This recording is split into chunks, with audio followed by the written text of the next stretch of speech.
கிறிஸ்துவுக்குள் பிரியமான சகோதர சகோதரிகளே, நம்முடைய பிதாவாகிய தேவனாலும் கர்த்தராகிய இயேசு கிறிஸ்துவினாலும் கிருபையும் சமாதானமும் உண்டாவதாக என்கிற அன்பின் வாழ்த்துக்களையும் வணக்கத்தையும் உங்கள் அனைவருக்கும் தெரிவித்துக் கொண்டு, தேவனுடைய மிகுந்த கிருபையினாலே இந்த விசேஷ நாளிலே ஒன்று சேர தேவனுடைய மகா பரிசுத்தமான சகல பிரஸ்தாபத்தை பார்க்கலும் அவர் மகிமைப்படுத்தி வைத்திருக்கிற மேன்மையும் அருமையுமான அவருடைய வார்த்தைகளை தியானிக்கும்படியாக தேவன் கொடுத்த அந்த நல்ல வாய்ப்புக்காக அவருக்கும் அவருடைய குமாரருக்கும் மகிமையை செலுத்தி கொண்டு, கோத்தகிரி பகுதியில் இருக்கிற உங்கள் அன்பு சகோதர சகோதரிகளினுடைய அன்பையும் வாழ்த்துக்களையும் உங்கள் அனைவருக்கும் தெரிவித்துக் கொள்கிறேன். அன்புக்குரிய சகோதர சகோதரிகளே, இன்றைக்கு நாம் பார்க்க போகிறது வேதத்தில் நம்ம எல்லாருக்கும் மிக மிக தெரிந்த ஒரு கதாபாத்திரத்தை தான் பார்க்க போகிறோம். கிறிஸ்தவர்களுக்கு மட்டும் இவங்க தெரிஞ்சவங்க கிடையாது, மற்ற புறஜாதி மக்களுக்கும் கூட இவங்க ரொம்ப தெரிஞ்சவங்க தான். அப்போ நம்ம பார்க்கும்போது ஆண்டவராகிய இயேசு கிறிஸ்துவின் தாயாகிய மரியாளை குறித்து தான் இன்றைக்கி நாம் பார்க்க இருக்கிறோம். அப்போ மரியாள் அந்த பேரினுடைய அர்த்தம் முதலாவது நம்ம பார்க்கும்போது, மரியாளுங்கிற பேர் எப்படி வந்துச்சுன்னா அதுக்கு ரெண்டு விதமான கருத்துக்கள் சொல்கிறாங்க. ஒரு கருத்து என்ன அப்படின்னா, பழைய ஏற்பாட்டில் நம்ம பார்க்குறோம், மோசையினுடைய அக்கா பேர் என்னங்க, மிரியாம். அந்த மிரியாம்ங்கிற பேரில் இருந்து வந்தது தான், அந்த எபிரேய பெயரில் இருந்து வந்தது தான் மரியாள் அப்படின்னு சொல்கிறாங்க. அராமிக்கில் வந்து மரியம், கிரேக்கில் வந்து பார்த்திங்கன்னா மரியா அல்லது மரியம். இதுதான் வந்து மரியாள் அப்படிங்கிற பேரினுடைய அர்த்தம் அப்படிங்கிற ஒரு கருத்து. இன்னொரு கருத்து என்ன அப்படின்னு சொல்லி பார்த்தீங்கன்னா, மரியாள் அப்படிங்கிற பேரை அப்படியெல்லாம் கிடையாதுங்க, அது எகிப்திலிருந்து வந்த பேர் அப்படின்னு சொல்கிறாங்க. எகிப்திலிருந்து எப்படி அந்த பேர் வந்துச்சு அப்படின்னா, இஸ்ரேல் ஜனங்கள் எகிப்திலேருந்து புறப்பட்டு செங்கடலை கடந்த பின்னாடி முக்கியமான ஒரு இடத்துக்கு வருவாங்க. என்ன இடங்க? இல்லை வந்து தண்ணி குடிப்பாங்க. தண்ணி ரொம்ப தித்திப்பாக இருக்கும். தித்திப்பாக இருக்குமா? இல்லை, ரொம்ப கசப்பாக இருக்கும். அப்போ என்ன பண்ணுவாங்கன்னா, உடனே எகிப்தில் அவங்க வச்சுருந்த அந்த பேரை வந்து அந்த இடத்துல யூஸ் பண்ணுவாங்க. என்னங்க, மாறா அப்படிங்கிற பேரை அவங்க எகிப்திலேருந்தே கொண்டு வந்ததுனால தான் அந்த இடத்துக்கு மாறா அப்படின்னு பேர் வைப்பாங்க. இந்த மாறாங்கிற பேரை பயன்படுத்தி ஒரு அம்மா தனக்கு சொல்லுவாங்க, என் பேர் மாறாள் அப்படின்னு. யாருங்க அவங்க? நகோமி. பரவாயில்லையே, எல்லாம் நல்லா பேசுகிறீங்க, சந்தோஷம். அப்போ நகோமி தான் சொல்லுவாங்க மாறாள்னு சொல்லி. இந்த மாறாளில் இருந்து வந்தது தாங்க மரியாள் அப்படிங்கிற பேர் கூட சொல்கிறாங்க. இப்போ நம்மளுடைய கேள்வி என்னன்னா, ஆரம்பத்தில் நம்ம பார்த்தோமே அந்த எபிரேய பேர் மிரியாம், அந்த மரியாள் அப்படிங்கிறதுனுடைய அர்த்தம் பார்த்தீங்கன்னா அன்பானவர் அப்படின்னு. இங்கே இந்த மரியாளுங்கிற பேரினுடைய அர்த்தம் என்ன சொல்கிறாங்கன்னா, கசப்பு அப்படின்னு சொல்கிறாங்க. அது ஏன்னா அது கசப்பு. இன்னொரு வகையில் பார்த்தீங்கன்னா கசப்பின் கடல் அப்படின்னு கூட சொல்கிறாங்க. யாராவது பிறந்த பிள்ளைக்கு பிறந்த உடனே கசப்புன்னு பேர் வைப்பாங்களா? ஆனால் வைப்பாங்களாம். ஏன் வைப்பாங்க, எப்படி வைப்பாங்க அப்படின்னு சொல்லி பார்த்தீங்கன்னா, இஸ்ரேல் ஜனங்களை பொறுத்த வரைக்கும் அவங்களுக்கு முதல் பிறக்கிற பிள்ளை எந்த பிள்ளையாக இருக்கணும்னு ஆசைப்படுவாங்கன்னு பார்த்தீங்கன்னா, ஆண் பிள்ளையாக இருக்கணும்னு ஆசைப்படுவாங்களாம். அப்போ தான் அவங்களுடைய வம்சம் வந்து என்ன ஆகும்னா, பேர் சொல்கிறதுக்கு என்ன இருக்கும். ஏன்னா ஆண் பிள்ளை இல்லை அப்படின்னா அந்த பெண் பிள்ளை இன்னொரு வீட்டுக்கு போகிறதுனால அவங்களுடைய வம்சம் இதாகாது. அப்படிங்கிறதுனால பிறக்கும்போது ஆண் பிள்ளை பிறக்கணும்னு ஆசைப்படுவாங்க. அந்த பெண் கர்ப்பம் தரித்த உடனே இவங்க என்ன பண்ணிக்குவாங்க, மனசுக்குள்ளே நம்ம பிள்ளைக்கு பிறக்க போகிறது, நம்ம மனைவிக்கு பிறக்க போகிறது என்ன பிள்ளைன்னா அந்த கணவன் நினைப்பார், ஆண் பிள்ளை தான் பிறக்கும். அன்றைக்கெல்லாம் ஸ்கேன் பண்ணுறது வசதிகளாக இல்லை, அதனால் பிறக்கிற வரைக்கும் எந்த பிள்ளைன்னு தெரியாது.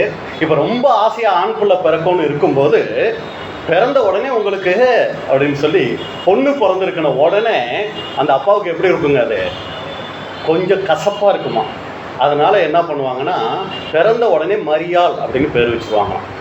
அந்த வகையில் பார்க்கும்போது இந்த மரியாள் அவங்களுக்கு பார்த்தீங்கன்னா அவங்க அப்பாவுக்கு அம்மாவுக்கு, அவங்க அப்பா பேர் என்ன தெரியுங்களா? அது பின்னாடி பார்ப்போம். அம்மா பேர் என்னன்னு பார்த்தீங்கன்னா அண்ணா. இவங்களுக்கு பிறக்கும்போது ஒரே பிள்ளை பிறக்குது, அந்த பிள்ளை வந்து பெண் பிள்ளை ஆயிடுச்சு. அதனால தான் என்ன பண்ணாங்க அப்படின்னா மரியாள் அப்படின்னு பேர் வச்சுட்டாங்க. இது ஒரு சொல்லப்படுகிற ஒரு கருத்துக்கள், சரிங்களா?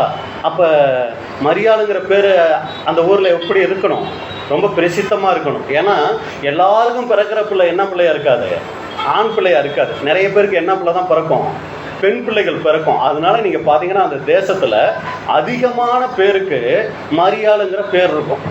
எதிர்த்த வீட்டில் ஒரு மரியாள் இருப்பாங்க, பக்கத்து வீட்டில் ஒரு மரியாள் இருப்பாங்க, அந்த தெருவில் ஒரு மரியாள் இருப்பாங்க.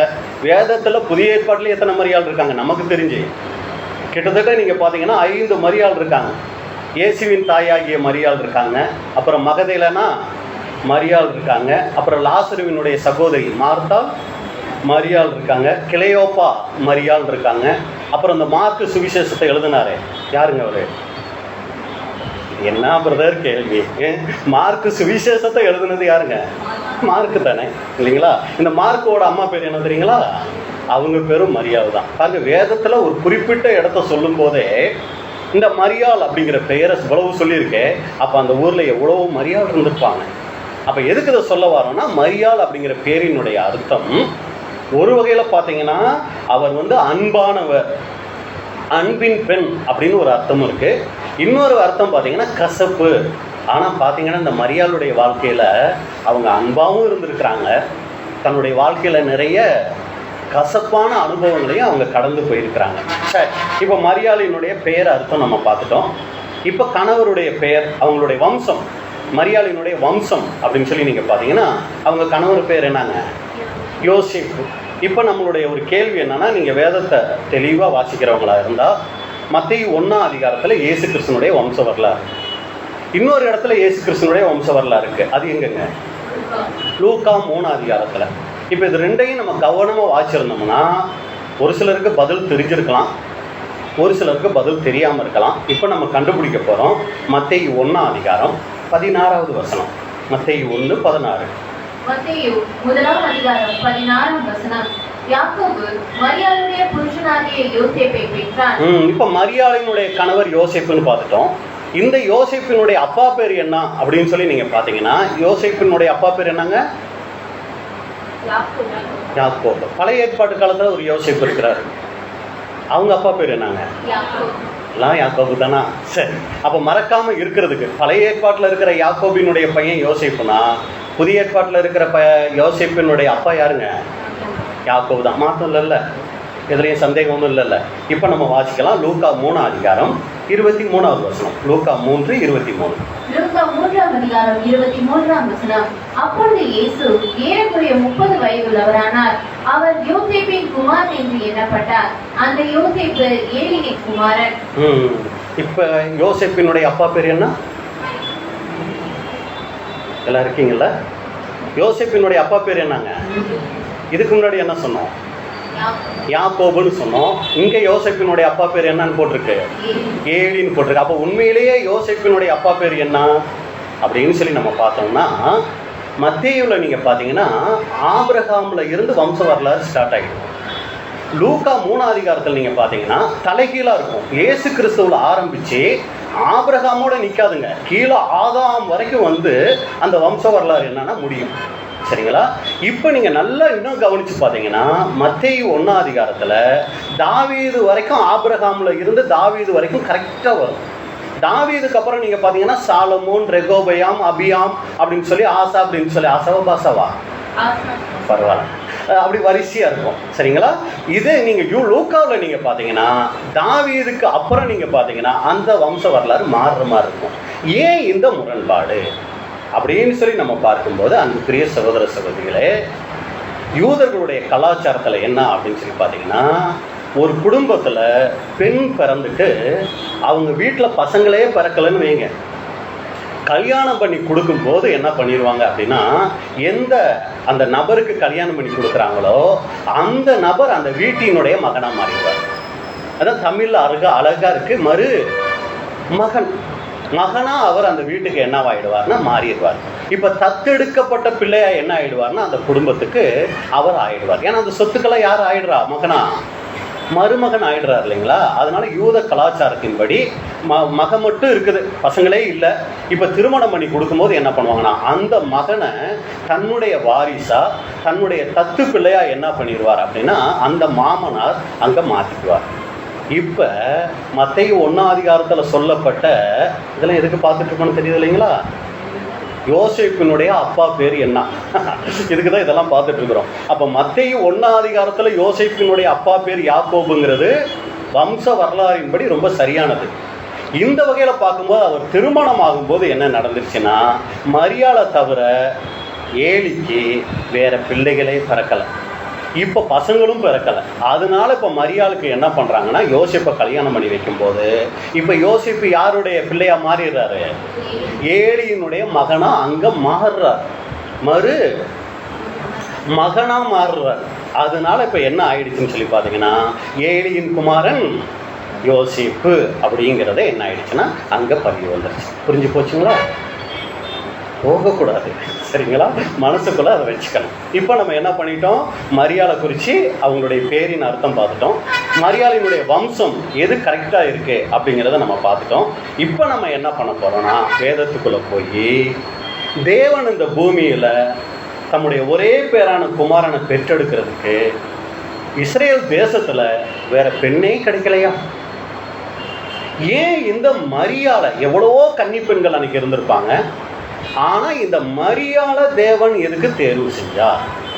அவங்க கிட்ட அப்படி காணப்பட்டுட்ட தேவனை கவர்ந்துட்ட அந்த குணலட்சணங்கள் என்ன அப்படிங்கிறத பார்த்துட்டு இதில் தேவனுடைய பிள்ளைகளான நமக்குரிய பாடங்கள் என்ன அப்படிங்கிறத நம்ம இப்போ பார்க்க போகிறோம்.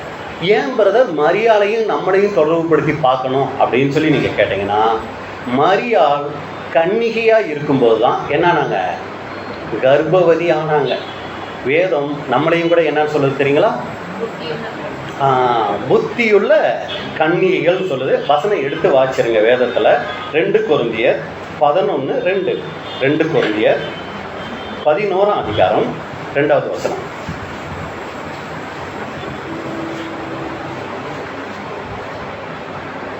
நான் உங்களை கற்புள்ள கன்னிகையாக கிறிஸ்து என்னும் ஒரே புருஷனுக்கு ஒப்பு கொடுக்க நியமித்தபடியால். அப்போ கற்புள்ள கன்னிகைன்னு சொல்லி சபை வகுப்பாராகிய நம்ம ஒவ்வொருத்தரையும் வேதம் சொல்லுது. இப்போ இந்த கன்னிகை என்ன ஆகுறாங்க தெரியுங்களா? கர்ப்பவதி ஆகுறாங்க. ஒரு கன்னி எப்படி கர்ப்பவதி ஆகும்? புருஷ சித்தம் இல்லாமல், மாம்ச விருப்பம் இல்லாமல் எப்படி கன்னிகை கர்ப்பவதி ஆக முடியும்? அன்னைக்கு ஆச்சு, மரியாளுக்கு ஆச்சு. எப்படி அது தேவனால் உண்டாயிற்று. அதே போல் நம்ம ஒவ்வொருத்தரையும், அது சகோதரர்களாக இருந்தாலும் சகோதரிகளாக இருந்தாலும், நாம் எல்லாருமே கன்னிகைன்னு வேதம் சொல்லுது. அடுத்து நாம் எல்லாருமே கர்ப்பம் தரிக்கப்படுகிறோம். எப்படி மரியாள் கர்ப்பம் தரிக்கப்பட்டாங்களோ அதே போல் நம்மளும் கர்ப்பம் தரிக்கப்பட்டு ஒரு நாள் ஒரு பிள்ளையை பெற்றெடுக்க போகிறோம். சரிங்களா? வசனம் வாசிக்கலாம். யோவான் 1ஆம் அதிகாரம் 13வது வசனம். யோவான் 1ஆம் அதிகாரம் 13ஆம் வசனம். அவர்கள் இரத்தத்தினாலாவது மாம்ச சித்தத்தினாலாவது புருஷனுடைய சித்தத்தினாலாவது பிறவாமல் தேவனாலே பிறந்தவர்கள். பாருங்க, மரியாள் எப்படி அங்க மாம்ச சித்தம் புருஷ சித்தம் இதெல்லாம் இல்லாம அவங்க எப்படி ஒரு கர்ப்பவதி ஆனாங்களோ அதே போல நாமளும் கூட தனிப்பட்ட நம்முடைய ஆவிக்குரிய வாழ்க்கையில நம்மளும் கூட என்ன ஆயிருக்கோம்னா புது சிருஷ்டியை கர்ப்பம் தரிச்சிருக்கிறோம். சரிங்களா? இப்போ அதுக்கு தான் பேர் சொல்லுது உள்ளான மனுஷன், புதிய மனுஷன், புதிய சிருஷ்டி. இதை நம்ம என்ன பண்ணியிருக்கோம்னா நாமளும் கூட அங்கே கர்ப்பம் தரிச்சிருக்கிறோம். இப்போ மரியாளோட நம்ம என்ன பண்ணலாம், நம்மளை ஒப்பிட்டு பார்க்கலாம். மரியாளுக்கிட்ட இருந்துட்ட அந்த நல்ல குணலட்சணங்கள் நம்மக்கிட்ட இருந்தால் நம்மளும் கூட யாருங்க மரியாள் வகுப்பா அந்த சபை வகுப்பாராக மாறிக்கிட்டு இருக்கிறோம். ஒரு சமயம் அந்த குணலட்சணங்கள் நம்மக்கிட்ட இல்லை அப்படின்னா தயவு செஞ்சு சோர்ந்து போக வேண்டாம். அந்த குணலட்சணங்கள் உருவாகிறதுக்கு என்ன பண்ணிக்கலாம், நம்ம தேவனுக்கிட்ட ஜெபிச்சு அதை நம்ம பெற்றுக்கொள்ளலாம். அப்போ நாமளும் கூட என்ன பண்ணிடலாம், ஒரு நாள் அந்த புதிய சிருஷ்டியை நாம் பெற்றெடுக்கிறவர்களா, நம்ம மாம்ச சரீரம் மறிக்கும் அந்த புதிய சிருஷ்டிக்கு தேவன் புதிய பரலோக மேனியை கொடுத்து என்ன பண்ணிடுவார், பரலோகத்துக்கு கூப்பிடுவார். சரிங்களா? இப்போ முதலாவது மரியாளுக்கிட்ட காணப்பட்ட நல்ல குணலட்சணம்னு பார்க்கும்போது முதல் காரியம் தேவ சாட்சி. தேவன்கிட்ட இருந்து அவங்க சாட்சி வாங்கினாங்க. என்னன்னு அப்படி தேவனுக்கிட்ட இருந்து சாட்சி வாங்கிட்டாங்க? லூக்கா 1ஆம் அதிகாரம் 27, 28. லூக்கா 1ஆம் அதிகாரம் 27ஆம் வசனம் முதல். தாவீதின் வம்சத்தானாகிய யோசேப்பு என்கிற நாமமுள்ள புருஷனுக்கு நியமிக்கப்பட்டிருந்த ஒரு கன்னிகையின் இடத்திற்கு தேவனாலே அனுப்பப்பட்டான். அந்த கன்னிகையின் பெயர் மரியாள். இங்கதான் மரியாளினுடைய அறிமுகத்தை பார்க்கிறோம். அவங்க தாவீது வம்சம். யோசேப்புக்குங்கிற பேருள்ள ஒரு புருஷனுக்கு என்ன பண்ணியிருக்காங்க, நிச்சயம் பண்ணப்பட்டிருக்கிறாங்க. இவங்க கன்னிகையா இருக்கிறாங்க. இவங்க கிட்ட இப்ப தேவன் என்ன பண்றாருன்னா அவருடைய தூதனை அனுப்புறாரு. அந்த கன்னிகையின் பெயர் மரியாள். இப்ப தேவதூதன் வந்து தேவனுடைய வார்த்தையை தேவன் சொன்னதை சொல்றார். என்னன்னு சொல்றாரு பாருங்க. அவள் இருந்த வீட்டில் தேவதூதன் பிரவேசித்து, கிருபை பெற்றவளே வாழ்க, கர்த்தர் உன்னுடனே இருக்கிறார், ஸ்திரீகளுக்குள்ளே நீ ஆசீர்வதிக்கப்பட்டவள் என்றான். 3 வார்த்தை சொல்றார் மரியாளை பார்த்து. என்னன்னாங்க அந்த 3 வார்த்தை? கிருபை பெற்றவள் ஒண்ணு, கர்த்தர் உன்னுடனே இருக்கிறார் அப்படின்னு சொல்றாரு. ஸ்திரீகளுக்குள்ளே நீங்க ஆசீர்வதிக்கப்பட்டவங்க. பாருங்க அன்புக்குரிய சகோதர சகோதரிகளே, நாம ஒருத்தரை வாழ்த்துறதுக்கும் ஒருத்தரை குறித்து நல்ல சாட்சி கொடுக்கறதுக்கும் தேவன் ஒருத்தரை குறித்து நல்ல சாட்சி கொடுக்கறதுக்கும் எவ்வளோ பெரிய வித்தியாசம் இருக்கு இல்லைங்களா? நம்ம ஒருத்தரை பார்த்து அவங்க ரொம்ப நல்லவங்க, சூப்பருங்க அப்படின்னு எதை வச்சு சொல்லிடுவோம்? வெளிப்பிரகாரமான அவங்களுடைய ஒரு சில காரியங்களை வச்சு நம்ம சொல்லிடுவோம், அவர் பிரதரு, அவர் சூப்பர், சிஸ்டர் ரொம்ப நல்லவங்க அப்படின்னு சொல்லிடுவோம். ஆனால் தேவன் எதை வச்சு தான் சொல்லுவார்? உள்ளான இருதய நிலைமையை வச்சு தான் சொல்லுவார். இங்கே நீங்கள் பார்த்தீங்கன்னா நாமளும் கூட இந்த 3 வார்த்தையை நம்ம எடுத்துக்கோமே, கிருபை பெற்றவள், கர்த்தர் உன்னுடனே இருக்கிறார், ஸ்திரீகளுக்குள்ளே நீ ஆசீர்வதிக்கப்பட்டவர். முதல்ல காரியம் நமக்கு பொருத்தமாகுமா? நம்ம எல்லாரும் கிருபை வாங்கியிருக்கிறோமா? இல்லைன்னா எப்படி பிரதர் நாங்கள் இங்கே வந்து உட்காந்து நீங்கள் பேசுகிறதையெல்லாம் கேட்டுக்கிட்டு இருப்போம் இல்லைங்களா? தேவனுடைய கிருபை வாங்கியிருக்கிறோம். அடுத்து 3வது பாயிண்ட்டுக்குள்ளே போயிடலாம். ஸ்திரீகளுக்குள்ளே நீ ஆசீர்வதிக்கப்பட்டவர். இந்த உலக ஜனங்களுக்குள்ள நம்ம ஆசீர்வதிக்கப்பட்டவங்களா இல்லைங்களா? நம்ம எல்லாருமே ஆசீர்வதிக்கப்பட்டவங்க. இல்லைன்னா இவ்வளவு விலையேறப்பட்ட சத்தியம் நமக்கு கிடைச்சிருக்காது. இப்போ 2வது பாயிண்ட்டு நடுவில் இருக்கிறதுக்குள்ளே போகலாம். என்னதுங்க? கர்த்தர் உன்னுடனே இருக்கிறார். இதை எத்தனை பேர் நம்ம சொல்ல முடியும்? நம்ம சொல்லுவோம் கர்த்தர் என் கூட இருக்கிறாரு, நம்ம சொல்லுவோம். அவர் சொல்ல முடியுமா நான் அவங்க கூட இருக்கேன்னு? இதை தாங்க சாட்சி. பாருங்க, இங்க மரியாள் கிட்ட தேவன் சொல்லி அனுப்புறாரு, தூதன் நீங்க போய் சொல்லுங்க, அந்த மரியாள் கூட நான் இருக்கேன்னு போய் சொல்லுங்க அப்படின்னு கூட சொல்லிட்டாரு.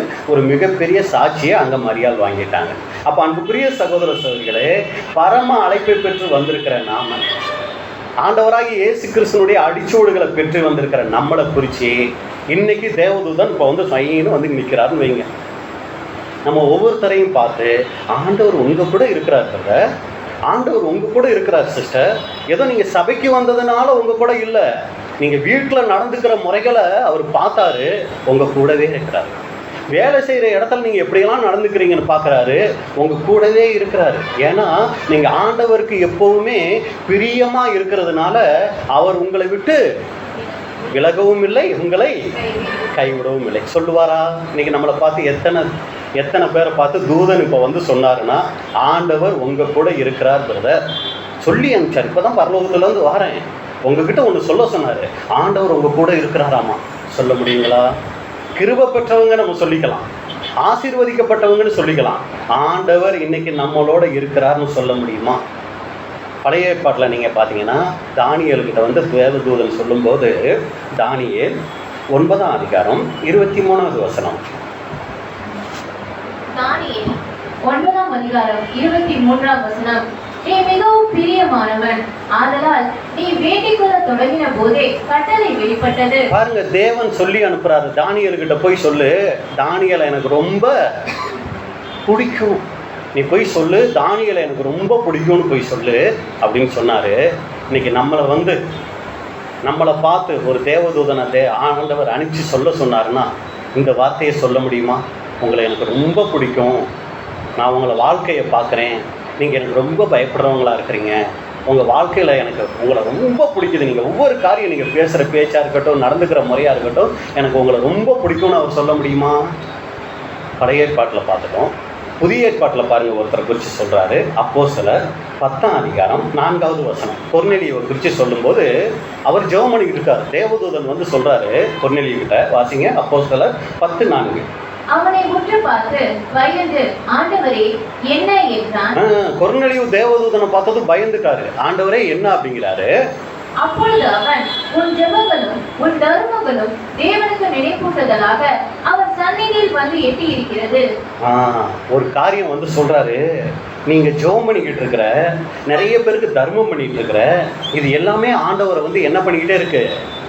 டிஸ்டர்ப் பண்ணிக்கிட்டே இருக்கு. அப்படின்னா என்ன பண்ணிக்கிட்டே இருக்கு? நினைப்பூட்டிக்கிட்டே இருக்கு. என்னன்னு? ஆண்டவரே கொஞ்சம் அந்த கொர்நேலியுவை பாருங்க, என்னமா தர்மம் பண்றாரு பாருங்க, அந்த கொர்நேலியுவை பாருங்க, என்ன மாதிரி ஜெபிக்கிறார் பாருங்க, அந்த கொர்நேலியுவை பாருங்க, 100க்கு அதிபதியாக இருந்தாலும் வேலையில எப்படி இருக்காருன்னு கொஞ்சம் பாருங்க அப்படின்னு சொல்லி இவர் செய்கிற ஒவ்வொரு கிரியையும் தேவனை போய் அவருக்கு ஞாபகப்படுத்திக்கிட்டே இருக்குங்களாம். அப்போ அன்புக்குரிய சகோதர சகோதரிகளே, இன்னைக்கு நம்ம வாழ்கிறோமே ஒரு வாழ்க்கை, இந்த வாழ்க்கை போய் தேவனை டிஸ்டர்ப் பண்ணணும்னா அவரை போய் நினைப்பூட்டோம்னா நம்ம வாழ்கிற வாழ்க்கையில் எது போய் தேவனை நினைப்பூட்டும்? நம்மளை யோசிச்சு பார்க்கலாங்களா? இருக்காங்க இந்த பிரதரு, இருக்காங்களே இந்த சிஸ்டர், சபைக்கு வந்தா அப்பா சூப்பர், ஆனால் வெளியில் போனோம் வீட்டில் அவங்க வீட்டுக்காரர் பேசுகிற வார்த்தை இருக்கே, வீட்டுக்காரம்மா அவர் பேசுகிற வார்த்தை இருக்கே, இது நினைப்பூட்டுங்களா அவரை? ஏன்னா இங்கே நம்ம வந்து போகிறது தேவனுடைய சமூகத்துக்கு போகும்னு நினைக்கிறீங்க? அது போகவே போகாது. ஏன்? அது எல்லாருக்கும் தெரிஞ்ச விஷயம். இவங்க வாரமானால் ஞாயிற்றுக்கிழமை வந்து விடுவார்கள் அப்படின்னு சொல்கிறாங்க. அதுக்கு தேவன் தேவையா? அதான் எனக்கே தெரியுமேன்னு இங்கே இருக்க பிரதர் சிஸ்டரே சொல்லிடுவாங்க இல்லைங்களா? இவர் வீட்டில் இப்படி இருப்பார். என்னதான் இங்கே வந்து சப்ஜெக்ட் இப்படி பேசிட்டாலும், பல இடங்களுக்கு போய் ஊழியம் செஞ்சிட்டாலும், சந்திரனோட அழகு வீட்டில் தான் தெரியும் அப்படின்னு சொல்கிறாருன்னு வச்சுக்குவோம். அது தேவன் மகிமைப்படுற மாதிரி இருக்குமா? அது தேவனை நினைப்பூட்டுற மாதிரி இருக்குமா? இல்லை இவங்க பேசுகிற பேச்சு இருக்கே, இவங்க நடக்க இருக்கே, தேவனுடைய சமூகத்தில் அது வேற மாதிரி நினைப்பூட்டிக்கிட்டு இருக்குது. ஏன் ஆண்டவரே இவங்களை அழைச்சிங்க? அதை நம்ம அடிக்கடி சொல்லுவோம். நம்மளுக்கு எத்தனை தேவதூதர்கள் கொடுக்கப்பட்டிருக்காங்க? தூக்கம் யாருக்கு வரல? நமக்கு எத்தனை தேவதூதர்கள் கொடுக்கப்பட்டிருக்கிறாங்க தெரியலையா? நம்ம உடன்படிக்கை செஞ்ச உடனே நமக்கு 2 தேவதூதர்கள் கொடுக்கப்பட்டுருவாங்க. இந்த பக்கம் ஒரு தேவதூதன், இந்த பக்கம் ஒரு தேவதூதன். இப்போ நம்ம எல்லாரும் உடன்படிக்கை செஞ்சு 2 தேவதூதர்கள் கொடுக்கப்பட்டிருக்காங்கன்னு வச்சுக்கோம். இவங்க ஒரு மாதத்துக்கு எத்தனை தடவை தேவனை போய் பார்ப்பாங்க தெரியுங்களா? டெய்லி போய் பார்ப்பாங்க. அதாவது நம்ம ஏற்கனவே சொன்னதான், இருந்தாலும் நீங்கள் புரிஞ்சுக்கிறதுக்காக சொல்கிறேன். பரலோகத்தில் தேவதூதர்களுக்கு ஒரு ப்ரொமோஷன் கிடைக்கும். அவங்க சாதாரணமாக வேலை செஞ்சுட்டு இருப்பாங்க, ஒரு ப்ரொமோஷன் கிடைக்கும். எப்போ தெரியுங்களா? நம்ம உடன்படிக்கை செஞ்ச உடனே அந்த தேவதூதர்களுக்கு ப்ரொமோஷன் என்னன்னா, நமக்கு பணிவிடை ஆவிகளாம். நமக்கு பணிவிடை ஆவிகளாக அவங்க வந்துட்டாங்கன்னு வைங்களேன், பரலோகத்தில் இருக்கிற வரைக்கும் நினைச்சாப்பால எல்லாம் போய் தேவனை பார்க்க முடியாது. ஆனால் நமக்கு பணிவிடை ஆவிகளாக வந்துட்டாங்கன்னா டெய்லி தேவனை போய் பார்க்கறதுக்கு அவங்களுக்கு உரிமை கொடுத்துருவாரு. இப்போ டெய்லி அவங்க போய் என்ன பண்ணலான்னா, நம்மளை குறித்து ரிப்போர்ட் கொடுக்கலாம். ஆண்டவரே, இன்னைக்கு காலையிலேருந்து சாயங்காலம் வரைக்கும் பிரதரோடு இருந்தேன், அவர் இப்படி உங்களுக்கு வாழ்ந்தார், இப்படி உங்களுக்கு பிரியமாக இருந்தார்னு போய் சாட்சி கொடுப்பாங்க. சரிங்களா? இதுக்கெல்லாம் வசனங்கள் இருக்குது. தினந்தோறும் தேவ சமூகத்தை தரிசிக்கிறார்கள். சரிங்களா? அப்போ இப்போ ஏன் தேவதூதன் 2 பேர் இருக்கிறாங்க, நம்ம கண்ணில் பார்க்கல. பிரதரோட தேவதூதன் 2 பேர் இருக்கிறாங்க. சாயங்காலம் நாங்கள் 2 பேரும் படுக்க போயிட்டோம். இவர் இங்கே திருப்பூரில் படுத்துட்டாரு, நான் கோத்தரில் படுத்துட்டேன். இவங்க 2 பேரும் என்ன பண்ணுவாங்க? தேவதூதர்கள் அந்த 4 பேரும் மேலே போவாங்க. போகும்போது ஒரு கற்பனை தான், இவங்களுக்குள்ள பேசிக்கிறாங்கன்னு வைங்களே, எப்படிப்பா உங்காலு பரவாயில்லையா அப்படின்னா, காலையில் எந்திரிச்சதுலேருந்து இவருக்கு நான் ஒரு தேவதூதனாக கொடுக்கப்பட்டதுக்கு தேவதூதன் ரொம்ப சந்தோஷப்படுறேன். ஏன்னா இவர் அப்படி இருக்கிறார் மனுஷன் அப்படின்னு சொல்லி அவர் சொல்கிறாரு. இன்னொரு தேவதூதன், உங்காலு எப்படி சரியான தூங்க மூஞ்சி, காலையில் எந்திரிக்கிறதே இல்லை. எதுக்கு தான் ஆண்டவர் இந்த ஆளுக்கு போயிட்டு எனக்கு தேவதூதனை கொடுத்தாரோ, இதுக்கு நான் வராமையே இருந்திருக்கலாம், இதுக்கு நான் எனக்கு இந்த ப்ரொமோஷன் கிடைக்காமலே இருந்திருக்கான். ஆண்டவர் போய் லிஸ்ட்டு கொடு, ரிப்போர்ட் கொடுங்கிறாரு. இது ரிப்போர்ட் கொடுக்குற அளவுக்கு இங்கே ஒன்றுமே செய்ய மாட்டேங்குது. என்னாலும் நானும் ஏதாவது ஒன்று எழுதி, ஆண்டவரே காலையிலேருந்து சாயங்காலம் வரைக்கும் உங்கள் உடன்படிக்கை வாழ்க்கை, பலியின் வாழ்க்கை இப்படி வாழ்ந்தாங்கப்பான்னு நானும் கொடுக்கலான்னு தான் ட்ரை பண்ணுறேன். ஆனால் காலையிலேருந்து சாயங்காலம் வரைக்கும் ஒன்றுமே கிடைக்க மாட்டேங்குது அப்படின்னு சொல்லுவாரா? நமக்கு கொடுக்கப்பட்ட அந்த தேவதூதன் நம் நிமித்தம் சந்தோஷப்படுவாருங்களா? யோசிச்சு பார்ப்போம். தேவதூதர்கள் கொடுக்கப்பட்டது உண்மை, டெய்லி பரமபிதாவின் முகத்தை தரிசிக்கிறது உண்மை. அப்படி போகிறாங்க, தரிசிக்கிறாங்கன்னா நம்மளை குறித்து என்ன சாட்சி கொடுப்பாங்க? அது ஒரு பக்கம். இங்கே மரியாதை குறித்து சாட்சி கொடுக்கும்போது தேவன் கூட இருக்கிறார். இப்போ நம்மளை குறித்து தேவனுடைய சமூகத்தில் எது நினைப்பூட்டுதலாக இருக்கும்? எசேக்கியேல் 29ஆம் அதிகாரம் 16வது வசனம். எசேக்கியேல் 29ஆம் அதிகாரம் 16ஆம் வசனம். அவர்களின் பிறகே போய் அவர்களை நோக்கி கொண்டிருக்கிறதினால் இஸ்ரவேல் வம்சத்தார் எனக்கு தங்கள் அக்கிரமத்தை நினைப்பூட்டாதபடிக்கு இனி அவர்கள் இவர்களுடைய நம்பிக்கையாய் இராமல் போவார்கள். அப்பொழுது நான் கர்த்தராகிய ஆண்டவர் என்று அறிந்து கொள்வார்கள் என்கிறார் என்று சொல் என்றார். இப்போ எசேக்கியேலுக்கு மூலமா தேவன் ஒரு வார்த்தையை சொல்றாரு. இந்த வசனத்தில் அண்டர்லைன் பண்றதுன்னா எந்த வார்த்தையை அண்டர்லைன் பண்ணலாம்? இந்த இஸ்ரேல் ஜனங்கள் தேவனுடைய சமூகத்தில் ஒன்று நினைப்பூட்டி இருக்கிறாங்க. ரொம்ப நல்லவங்க, ரொம்ப தேவனுக்கு பிரியமானவங்க நினைப்பூட்டலையா. என்ன நினைப்பூட்டிக்கிட்டு இருக்கிறாங்க? அக்கிரமக்காரன் அப்படிங்கிறத நினைப்பூட்டிக்கிட்டே இருந்திருக்கிறாங்க. இன்னைக்கு நாம தேவனுக்கு நம்மளை குறித்து நினைப்பூட்டணும்னா, ஐயோ அந்த எண்ணத்தையே எனக்கு வரவிடாம பண்ணிக்கோங்க, அந்த அவங்க ஞாபகம் வந்தாலே ஒரே டென்ஷன் ஆகுது அப்படின்னு ஆண்டவர் நம்மளை பற்றி சொல்லிடுவாரா? ஐயோ அவங்களா கொஞ்ச நேரம் நான் பேசுறதுக்கு யோசிக்கிறது. இப்போ உதாரணத்துக்கு நம்மளே எடுத்துக்கோமே, ஒருத்தரை பற்றி நம்ம பேசணும்னா அவங்க மேலே ரொம்ப அன்பு இருந்தால் என்ன பண்ணுவோம்?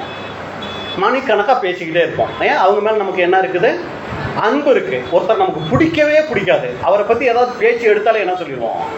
தயவு செஞ்சு அவங்கள பற்றி பேசாதீங்க பிரதர், நான் டென்ஷன் ஆகிடுவேன் அப்படிமோ, இல்லைங்களா? இப்போ தேவன் நம்மளை குறித்து பேசும்போது சந்தோஷப்படுவாரா, இல்லை நாம் செய்கின்ற அந்த கிரியைகளை பார்த்து துக்கப்படுவாரா? இன்னொரு வசனம் கூட வாசிங்க. நாம் எப்படிப்பட்ட நினைப்பூட்டுதலாக இருக்கணும் அப்படிங்கிறத நினைப்பூட்டுறாரு பாருங்க. தீத்து 3ஆம் அதிகாரம் 2வது வசனம். தீத்து 3ஆம் அதிகாரம் 2ஆம் வசனம். ஒருவனையும் தூஷியாமலும் சண்டை பண்ணாமலும் பொறுமை உள்ளவர்களாய் எல்லா மனிதருக்கும் சாந்த குணத்தை காண்பிக்கவும் அவர்களுக்கு நினைப்பூட்டு. நீ அவங்களுக்கு நினைப்பூட்டு. ஏன்னா அவங்க நடந்துக்கிற அந்த காரியங்கள் தேவனுக்கு நினைப்பூட்டுதலா இருக்கும்.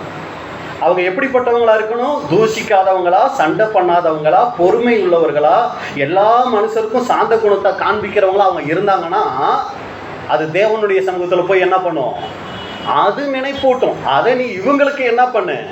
நினைப்பூட்டு அப்படிங்கிறார். அப்போ அன்புக்குரிய சகோதர சகோதரிகளே, இன்னைக்கு நம்மை குறித்து தேவன் சாட்சி கொடுத்தாருன்னா எப்படிப்பட்ட சாட்சி கொடுப்பாரு? கர்த்தர் உன்னோடே இருக்கிறார்னு சாட்சி கொடுத்தா நாம இன்னைக்கு அந்த மரியாள் வகுப்பார். சரிங்களா? இப்போ 2வது அந்த அம்மா கிட்ட இருந்த அருமையான குணலட்சணத்துக்குள்ள போயிடலாம்.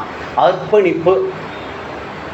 இது 1ஆம் அதிகாரம், லூக்கா 1ஆம் அதிகாரம் 27 இருந்து 38 வரைக்கும் வசனங்கள் இருக்கு. எல்லா வசனத்தையும் நம்ம வாசிக்க முடியாது.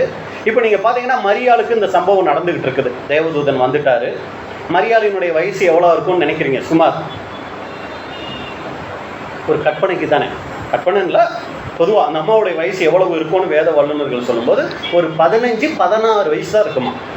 இப்போ வீட்டில் அந்த அம்மா என்ன பண்ணிக்கிட்டு இருந்திருப்பாங்க? இப்போ எல்லாரும் எங்கே இருக்கோம்? நாசரேத்தில் இருக்கணும். திருப்பூரில் யாரும் இருந்துடாதீங்க. இப்போ நாசரேத்தில் இருக்கிறோம். அங்கே மரியாள் வீட்டுக்குள்ள தேவதூதன் போகும்போது யாரும் விட கூட போறா? சரி, அடுத்தவங்க விஷயத்தால் நான் பார்க்க மாட்டேங்கிறது அப்படி இருக்கக்கூடாது. ஏன்னா இப்போ கற்பனை தானே. இப்போ நம்மளும் என்ன பண்ணுறோன்னா அந்த தேவதூதனோட உள்ளே போய் பார்க்குறோம். இப்போ தேவதூதன் மரியாதை பார்த்து பேசுகிறாரு. அந்த 1ஆம் அதிகாரம் 27வது வசனம் நம்ம வாசித்தோம், கன்னிகை அப்படின்னு பார்த்தோம். 1ஆம் அதிகாரம் 31வது வசனத்தில் பார்த்தீங்கன்னா தேவதூதன் சொல்கிறாரு, நீ கர்ப்பவதியாகி ஒரு குமாரனை பெறுவாய் அப்படின்னு சொல்கிறாரு. இப்போ 1:34 சொல்கிறாங்க மரியாள், அது எப்படி ஆகும், நான் புருஷனை அறியேனே அப்படிங்கிறாங்க. 1:36வது வசனத்தில் எலிசபெத்தை பற்றி அங்கே தேவதூதன் சொல்கிறாரு. இப்போ மரியாள் என்ன சொல்கிறாங்கன்னா லூக்கா 1ஆம் அதிகாரம் 38வது வசனம் வாசிங்க. லூக்கா 1ஆம் அதிகாரம் 38ஆம் வசனம். அதற்கு மரியாள், இதோ நான் ஆண்டவருக்கு அடிமை, உம்முடைய வார்த்தையின்படி எனக்கு ஆக கடவுது என்றார். இதுதான் மரியாளினுடைய அர்ப்பணம். பாருங்க அன்புக்குரிய சகோதர சகோதரிகளே, நல்லா கவனிங்க. இப்போ தேவதூதன் வந்துட்டாரு. எத்தனை மணிக்கு வந்திருப்பாரு? சுமார் மதியம், ஒரு சுமார் ஒரு டைமில் ஒரு 12 மணின்னு வச்சுக்குவோம். இப்போ மரியாளுக்கும் தேவதூதனுக்கும் இந்த சம்பாஷணைகள் எவ்வளோ நேரம் நடந்திருக்கலாம்? தேவதூதன் வந்துட்டாரு, மரியாள் பார்த்து பயப்படுறாங்க. பயப்படாத மரியா, நான் தேவதூதன், ஆண்டவர் அனுப்பிச்சி வச்சாரு, நீ ஸ்திரீகளுக்குள்ள பாக்கியவதி, ஆண்டவர் உன் கூட இருக்கிறாரு, நீ ஒரு குமாரனை பெறுவ அப்படியெல்லாம் சொல்றாரு. அது எப்படி ஆகும்னு இந்த அம்மா கேட்குறாங்க. அதெல்லாம் ஆகும். ஏன்னா எலிசபெத்தை குறித்து அங்கே ஒரு முதிர் வயதான ஒரு அம்மா கூட குழந்தை பெற்றெடுக்கிறாங்க, இதெல்லாம் உனக்கு ஆகும் அப்படின்னு சொன்ன உடனே இவங்க சரி அப்போ ஆண்டவருடைய வார்த்தையின்படி ஆக கிடவுதுன்னு சொல்லிட்டாங்க. இதுக்கு எவ்வளவு நேரம் அதிகபட்சம் ஆயிடுது? அதிகபட்சம் ஒரு 1/2 மணி நேரம். சரிங்களா? 1 மணி நேரம் எடுத்துப்போம். இந்த 1 மணி நேரம் தேவனுடைய வார்த்தையை கேட்ட உடனே மரியாள் என்ன பண்ணிட்டாங்க? ஓகே, உங்க வார்த்தையின்படியே ஆகட்டும்ட்டாங்க. ஆனா நம்ம அர்ப்பணிக்கிறதுக்கு எத்தனை கிளாஸ் எடுக்க வேண்டியது இருக்கு? கிட்டத்தட்ட 53-60 கிளாஸ் எடுத்தாலும் நம்ம அர்ப்பணிக்கிறதுக்கு என்ன பண்ணிக்கிட்டு இருக்கிறோம்? போகலாமா வேண்டாமா, நெக்ஸ்ட் கன்வென்ஷனில் பார்த்துக்கலாமா, என்ன ஒரு இழுத்தடி படிக்கிறோம். ஆனால் இந்த அம்மாவை நீங்கள் பாருங்கள், ஒரு 1/2 hour அதிகபட்சம் 1 hourல தேவனுடைய வார்த்தையை கேட்டுட்டாங்க. அப்படியே அந்த தேவனுடைய வார்த்தைக்கு நான் என்ன அர்ப்பணிக்கிறேன்ட்டாங்க. இது ஏதோ சாதாரண அர்ப்பணிப்பு இல்லைங்க. நீ ஆசீர்வாதமாய் இருப்பாய் அப்படின்னு சொன்னா உம்முடைய வார்த்தையின்படியே எனக்கு ஆக கடவுது. அப்படி இல்லை. நீ கீழாகாமல் மேலாவாய் அப்படின்னா உங்க வார்த்தையின்படியே ஆக கடவுது இல்லைங்க. உன்னை இனிமே எல்லாரும் கேவலமா பேச போறாங்க, உன்னை தப்பா பேச போறாங்க, உன்னை எல்லாருமே புறக்கணிக்க போறாங்க. அப்படி சொல்லும்போது நம்ம சொல்லுவோமா, நீ நல்லா இருப்ப அப்படின்னு சொன்னா என்ன சொல்லுவோம்? ஆமா ஆமா ஆமா, ஆண்டவரோட வார்த்தையின்படியே ஆகட்டும் அப்படிம்போம்.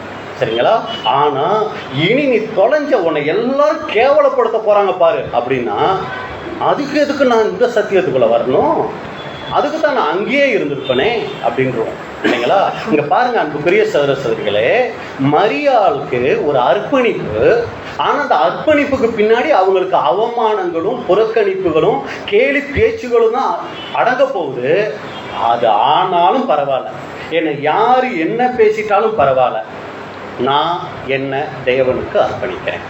ஆண்டவர் எனக்கு எதை அனுமதிக்கிறாரோ அதை அப்படியே ஏற்றுக்கிறேங்கிற ஒரு மனநிலைக்குள்ள அவங்க வந்துட்டாங்க. இன்னைக்கு நமக்கு ஒரு சில வியாதிகள், ஒரு சில பலகீனங்கள், ஒரு சில புறக்கணிப்புகள் வரும்போது நான் ஆண்டவருக்கு அடிமை, அவருடைய வார்த்தையின்படியே எனக்கு ஆக கடவுதுன்னு நம்மளால சொல்ல முடியுமா? அப்படி சொல்ல முடியும்னா நாம அந்த மரியாள் வகுப்பார். முதல் காரியம், ஆண்டவர் நம்மளோட இருக்கிறாருங்கிற சாட்சியை வாங்கிட்டோம்னா நாம இன்னைக்கு அந்த சபை வாய்ப்புக்குள்ள இருந்துகிட்டு இருக்கிறோம். அடுத்து, ஆண்டவரின் நிமித்தம் எனக்கு என்ன நிந்தனைகள் பழி சொற்கள் வந்துட்டாலும் பரவாயில்ல, நான் அதை மனப்பூர்வமா ஏத்துக்கிறேங்கிற ஒரு மனநிலைக்குள்ள வந்துட்டோம்னா நாம அந்த மரியாள் வகுப்பார். இல்லை, என்னை பத்தி எப்படி அப்படி பேசலாம், அந்த மாதிரியெல்லாம் பேசக்கூடாது. நாம இன்னும் சரிவர நம்மளை அர்ப்பணிக்கல. அதான் முன்னாடி நம்ம பார்த்தோம் இல்லைங்களா, நம்மளை இன்னும் வெறுக்கவே ஆரம்பிக்கல. அப்ப அன்புக்குரிய சகோதர சகோதரிகளே, இந்த 2வது குணலட்சணம் மரியாள்கிட்ட நம்ம பார்க்குறோம். 3வது குணலட்சணம் நீங்க பார்த்தீங்கன்னா அவங்க கிட்ட விசுவாசம். பாருங்க, இங்க மரியாள் தன்னை அர்ப்பணிச்சதுக்கு முக்கியமான காரணம் என்ன தெரியுங்களா? அவங்களுக்குள்ள இருந்துட்ட அந்த விசுவாசம். அந்த விசுவாசம் வளர்றதுக்கு என்ன காரணம் தெரியுங்களா? நல்ல கவனிங்க இந்த வசன பகுதியை. லூக்கா 1ஆம் அதிகாரம், எல்லாரும் பைபிள் இருந்தால் நீங்கள் எடுத்துக்கிறது கூட ரொம்ப வசதியாக இருக்கும். லூக்கா 1ஆம் அதிகாரம் 34வது வசனம் வாசிங்க. லூக்கா 1ஆம் அதிகாரம் 34ஆம் வசனம். அதற்கு மரியாள் தேவதூதனை நோக்கி, இது எப்படி ஆகும், புருஷனை அறியேனே என்றார். இப்ப தேவதூதன் வந்து சொல்லிட்டாரு, மரியாள் நீங்க கர்ப்பவதி ஆக போறீங்கன்னு. இந்த அம்மாவால் அதை நம்பவே முடியல. அது எப்படிங்க சாத்தியம்? முடியாது, நான் புருஷனை அறியேனே அப்படிங்கிறாங்க. ஆனா பாருங்க, அதுலயே 38வது வசனம் என்ன சொல்றாங்க? அதற்கு மரியாள், இதோ நான் ஆண்டவருக்கு அடிமை, உம்முடைய வார்த்தையின்படி எனக்கு ஆக கடவுது என்றார். பாருங்க என்ன ஒரு வித்தியாசம். 34வது வசனத்துல அது எப்படி ஆகும் அப்படின்னு கேட்டவங்க, 38வது வசனத்துல நான் ஆண்டவருக்கு அடிமை, உங்க வார்த்தையின்படி ஆக கடவுதுன்னு சொல்லிட்டாங்க. என்ன அப்படி நடந்துருச்சு? மரியாள் சந்தேகப்பட்ட மாதிரி கேட்டவங்க சடால்னு உடனே ஓகே ஆண்டவருடைய வார்த்தையின்படி எனக்கு ஆகட்டும்னு சொல்லி தன்னை அர்ப்பணிக்கிறதுக்கு என்ன காரணம்? இடையில ஏதோ சம்பவம் நடந்திருக்கு. என்ன சம்பவம் நடந்துச்சு? இதுக்கு தான் பைபிளில் நான் பார்க்க சொன்னேன். வசனம் நீங்க வாசிங்க. 1ஆம் அதிகாரம் 35ல இருந்து வாசிங்க. லூக்கா 1ஆம் அதிகாரம் 35ஆம் வசனம் முதல். தேவதூதன் அவளுக்கு பிரதியுத்தரமாக, பரிசுத்த ஆவி உன்மேல் வரும், உன்னதமானவருடைய பலம் உன்மேல் நிலையிடும். எப்படி நான் கன்னிகை கர்ப்பவதி ஆவேன்? அது பரிசுத்த ஆவியினால் ஆகும் அப்படின்னு சொல்லிட்டு முக்கியமான ஒரு காரியத்தை சொல்றாரு இந்த மரியாள் விசுவாசிக்கிறதுக்கு. என்ன அந்த முக்கியமான காரியம்? உன்னதமானவருடைய பலம் உன்மேல் நிலையிடும், ஆதலால் உன்னிடத்தில் பிறக்கும் பரிசுத்தம் உள்ளது தேவனுடைய குமாரன் எனப்படும். இதோ உனக்கு இனத்தாலால் இருக்கிற எலிசபெத்து தன் முதிர் வயதிலே ஒரு புத்திரனை கர்ப்பம் தரித்திருக்கிறாள். மலடி எண்ணப்பட்ட அவளுக்கு இது 6ஆம் மாதம், தேவனாலே கூடாத காரியம் ஒன்றுமில்லை என்றான். இப்பதான் மரியாள் ஓகே அப்படிங்கிறாங்க. இப்ப என்ன நடந்துச்சுன்னா, மரியாளுக்குள்ள இந்த விசுவாசம் வர்றதுக்கு தேவன் என்ன தெரியுங்களா தேவதூதன் மூலமா பண்ணாரு? இன்னொரு நபரை சுட்டி காமிக்கிறார். மரியாள் அப்படியெல்லாம் சந்தேகப்படாத, கன்னிகை எப்படி கர்ப்பவதி ஆவான்னு தானே யோசிக்கிற. அங்க இனி பிள்ளையே பிறக்க முடியாத ஒரு சூழ்நிலையில ஒரு வயசான அம்மா இருக்காங்க. அந்த அம்மா இப்ப என்ன ஆகிருக்கிறாங்க? கர்ப்பவதி ஆகிருக்காங்க. அவங்க உனக்கு தெரியாத ஆளெல்லாம் கிடையாது, உங்க சொந்தக்கார அம்மா தான், சொந்தக்கார பாட்டின்னு வச்சுக்குவோம். ஏன்னா உங்களுக்கு 16 வயசு தானே. உங்க பாட்டி ஒருத்தர் சொந்தக்கார பாட்டி ஊர்ல இருக்கிறாங்க, அவங்க இப்ப கர்ப்பவதி ஆயிருக்கிறாங்க.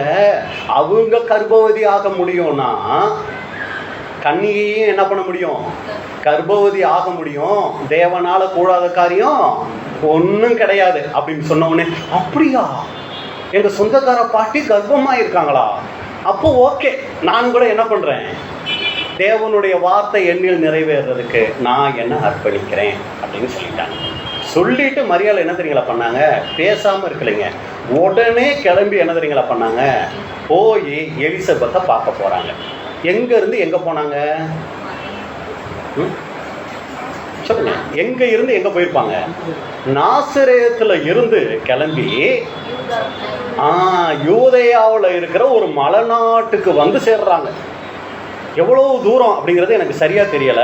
ஆனா நீங்க வேதத்துல நீங்க பாத்தீங்கன்னா 3வது மேப்ல நீங்க எடுத்தீங்கன்னா பாருங்க, 3வது மேப்ல நீங்க பாத்தீங்கன்னா இங்க இருக்கும் நாசரேத் இருக்கா, இந்த இடத்துல பாருங்க. அதாவது கலிலேயான்னு பெரிய எழுத்துல இருக்கும், அதுக்கு கீழே கொரோசின், கப்பர்நகும், அப்புறம் கானா, சிபேரியா, நாசரேத் இருக்கு இல்லைங்களா? இந்த இடத்துல இருந்து இந்த அம்மா கிளம்பி இப்படி நேரம் வர முடியாது, இந்த யோர்தான் வழியில தான் வரணும். ஏன் யோர்தான் வழியில வரணும்னு உங்களுக்கு தெரியுங்களா? நடுவில் சமாரியா இருக்கு, அந்த சமாரியா பட்டணத்துக்குள்ள யூதர்கள் போக மாட்டாங்க. அதனால யோர்தான் வழியில வந்து கீழே இருக்கிற யூதேயா நாட்டுக்கு இந்த அம்மா வந்து சேர்றாங்க. அப்போ எதுக்கு இதை சொல்ல வரோம் அப்படின்னு சொல்லி நீங்கள் பார்த்தீங்கன்னா, மரியாள் இந்த தேவதூதன் சொன்ன உடனே அப்படியா அப்படின்னு சொல்லிட்டு சும்மா இருக்கல, உடனே எலிசபெத்தை பார்க்கறதுக்கு கிளம்பிட்டாங்க. இப்போ எலிசபெத்துக்கிட்ட வந்த உடனே, ஏன்னா இவங்க மரியாளினுடைய அப்பா அம்மாவே மரியாளை எந்த அளவுக்கு நம்பியிருப்பாங்கன்னு தெரியல. திடீர்னு ஒரு வயசு பொண்ணு நான் கர்ப்பவதி ஆகிட்டேன், தேவன் வந்து சொல்லிட்டாரு, தேவதூதன் சொல்லிட்டாருன்னு சொன்னால் யாரும் அவ்வளோ சீக்கிரம் அதை எடுத்துக்க மாட்டாங்க. இப்போ இந்த அம்மா என்ன பண்ணாங்கன்னா, நேராக கிளம்பி எலிசபெத்தை பார்க்க போகிறாங்க. எலிசபெத்துக்கிட்ட போயிட்டு நீங்கள் பார்த்தீங்கன்னா லூக்கா 1ஆம் அதிகாரம் 39 இருந்து வசனம் வாசிக்க முடியுமா? லூக்கா 1ஆம் அதிகாரம் 39ஆம் வசனம் முதல். அந்நாட்களில் மரியாள் எழுந்து மலைநாட்டிலே யூதாவில் உள்ள ஒரு பட்டணத்திற்கு தீவிரமாய் போய் சகரியாவின் வீட்டுக்குள் பிரவேசித்து எலிசபெத்தை வாழ்த்தினார். எலிசபெத்து மரியாளுடைய வார்த்தைகளை கேட்டபொழுது அவளுடைய வயிற்றில் இருந்த பிள்ளை துள்ளிற்று. பாருங்க, இப்ப எலிசபெத்து மரியாளை நம்புறதுக்கு அங்க ஒரு காரியம் நடக்குது. மரியாள் துதிச்ச வாழ்த்தின உடனே இந்த அம்மா வயிற்றுக்குள்ள இருந்த யோவான் ஸ்நானகன் என்ன பண்றாரு? துள்ளுறாரு. அப்போ வந்திருக்கிற பொண்ணு சாதாரண பொண்ணு இல்லை அப்படின்னு சொல்லி தான் எலிசபெத் என்ன சொல்லுவாங்க தெரியுங்களா? மரியாளை பார்த்து, என் ஆண்டவருடைய தாய் என்னிடத்தில் வந்தது. அது வாசிக்கிறீங்க சார். எலிசபெத்து பரிசுத்த ஆவியினால் நிரப்பப்பட்டு உரத்த சத்தமாய், ஸ்திரீகளுக்குள்ளே நீ ஆசீர்வதிக்கப்பட்டவள், உன் கர்ப்பத்தின் கனியும் ஆசீர்வதிக்கப்பட்டது. என் ஆண்டவருடைய தாயார் என்னிடத்தில் வந்தது எனக்கு எதினால் கிடைத்தது. பாருங்க, இது வந்து ஒரு கன்னி கர்ப்பவதி ஆயிருக்கிறது வந்து ஒரு எல்லாராலையும் ஒரு அவமானப்படுற மாதிரி ஒரு காரியம். ஆனால் இங்கே எலிசபெத்து கிட்ட வந்தோன்னே இந்த அம்மா பூஸ்ட் ஆகுறாங்க. ஏன்னா என் ஆண்டவருடைய தாய் வந்திருக்கீங்கன்னு எலிசபெத் சொல்றாங்க. அவ்வளோ வயசானவங்க, இவங்க துதிக்க இவங்க வாழ்த்துறதை பார்த்து அந்த குழந்தை வேற சொல்லுது. ஒரு ஐக்கியம், ஒரு பிணைப்பு ரெண்டு பேர்த்துக்குள்ளே உண்டாகுது. பாருங்க, இதுதான் அன்புக்குரிய சகோதரர்களே இங்கே நம்ம பார்க்குறோம். நல்லா நீங்கள் கவனிச்சிங்கன்னா லூக்கா 1ஆம் அதிகாரம் 28வது வசனம் வாசிங்க. லூக்கா 1:28. லூக்கா 1ஆம் அதிகாரம் 28ஆம் வசனம். அவள் இருந்த வீட்டில் தேவதூதன் பிரவேசித்து, கிருபை பெற்றவளே வாழ்க, கர்த்தர் உன்னுடனே இருக்கிறார், ஸ்திரீகளுக்குள்ளே நீ ஆசீர்வதிக்கப்பட்டவள் என்றார். இது தூதன் மரியாளை பார்த்து சொன்ன வார்த்தை, ஸ்திரீகளுக்குள்ளே நீ ஆசீர்வதிக்கப்பட்டவள்னு. இதே வார்த்தையை பாருங்க அங்க எலிசபெத் சொல்றாங்க. லூக்கா 1:42. லூக்கா 1ஆம் அதிகாரம் 42ஆம் வசனம். உரத்த சத்தமாய், ஸ்திரீகளுக்குள்ளே நீ ஆசீர்வதிக்கப்பட்டவள், உன் கர்ப்பத்தின் கனியும் ஆசீர்வதிக்கப்பட்டது. பாத்தீங்களா? அதே வார்த்தையை சொல்லும் போது மரியாளினுடைய விசுவாசம் இப்போ வளருது. மரியாள் சோர்ந்து போகல. ஒரு சமயம் அவங்க அங்க நாசரத்திலேயே இருந்திருந்தாங்கன்னு வைங்களே, இந்த அம்மா கர்ப்பம் தெரிச்சதுக்கு பலவிதமான போராட்டங்கள், பிரச்சனைகள் வரும்போது இவங்க சோர்ந்து போறதுக்கு வாய்ப்பு இருந்திருக்கும். எலிசபெத்தை போய் சந்திச்சதுனால இவங்களும் உற்சாகம் ஆயிட்டாங்க, எலிசபெத்தும் உற்சாகம் ஆயிட்டாங்க. ரெண்டாவது, தேவனுடைய வார்த்தை இவங்களுக்கு தனிப்பட்ட முறையில் எப்படி கிடைச்சிச்சோ அது இப்ப எலிசபெத் மூலமாகவும் கிடைக்குது. இப்ப 45 வருஷங்க விசுவாசித்தவளை பாக்கியவதி, கர்த்தராலே அவளுக்கு சொல்லப்பட்டவைகள் நிறைவேறும் என்றார். நீ பாக்கியவதி, நீ இதை விசுவாசிச்சீனா நீயும் கூட பாக்கியவதின்னு சொல்லி மரியாள் அங்கே என்ன பண்ணுறாங்கன்னா உற்சாகப்படுத்தக்கூடியவங்களா இருக்கிறாங்க. இது மூலமாக மரியாள் தெரிஞ்சுக்கிட்டாங்க, நாம தான் தேவனால் தெரிந்து கொள்ளப்பட்ட பாத்திரம், தேவதூதன் வந்தது எல்லாமே நம்மளுடைய விசுவாச வளர்ச்சிக்காக. இவங்க என்ன ஆயிட்டாங்கன்னா நல்ல ஒரு உறுதித்தன்மைக்குள்ள அங்கே போயிட்டாங்க. அப்போ இதில் நம்ம பார்க்குற விஷயம் என்ன அப்படின்னு சொல்லி நீங்கள் பார்த்தீங்கன்னா சகோதர ஐக்கியம். நாமளும் கூட இந்த சத்தியத்துக்குள்ளே வந்திருக்கிறோம், நாமளும் எல்லாரும் கர்ப்பம் தரிக்கப்பட்டிருக்கிறோம், கிறிஸ்துவை நாம் எல்லாரும் கர்ப்பம் தரிச்சிருக்கிறோம். அதுக்கு தான் உள்ளான மனுஷன் புதிய மனுஷன் புதிய சிருஷ்டி அப்படின்லாம் சொல்கிறோம். இப்போ இந்த கரு நல்ல முறையில் வளரணும் அப்படின்னா அன்புக்குரிய சகோதர சகோதரிகளே, சகோதர ஐக்கியம் நமக்கு முக்கியம். நம்ம வேதத்தை ஒரு வகையில் தியானிச்சுட்டு வந்திருக்கோம், இங்கே அதே வார்த்தையை தேவன் சகோதரர்கள் மூலமாக நம்ம கூட பேசுவார். அப்போ நான் அந்த வார்த்தை நமக்கு என்ன தெரியுங்களாகும் உறுதிப்படும். பரவாயில்ல, நான் படித்த மாதிரி நான் யோசித்த மாதிரியே பிரதர் என்கிட்ட பேசுகிறார்.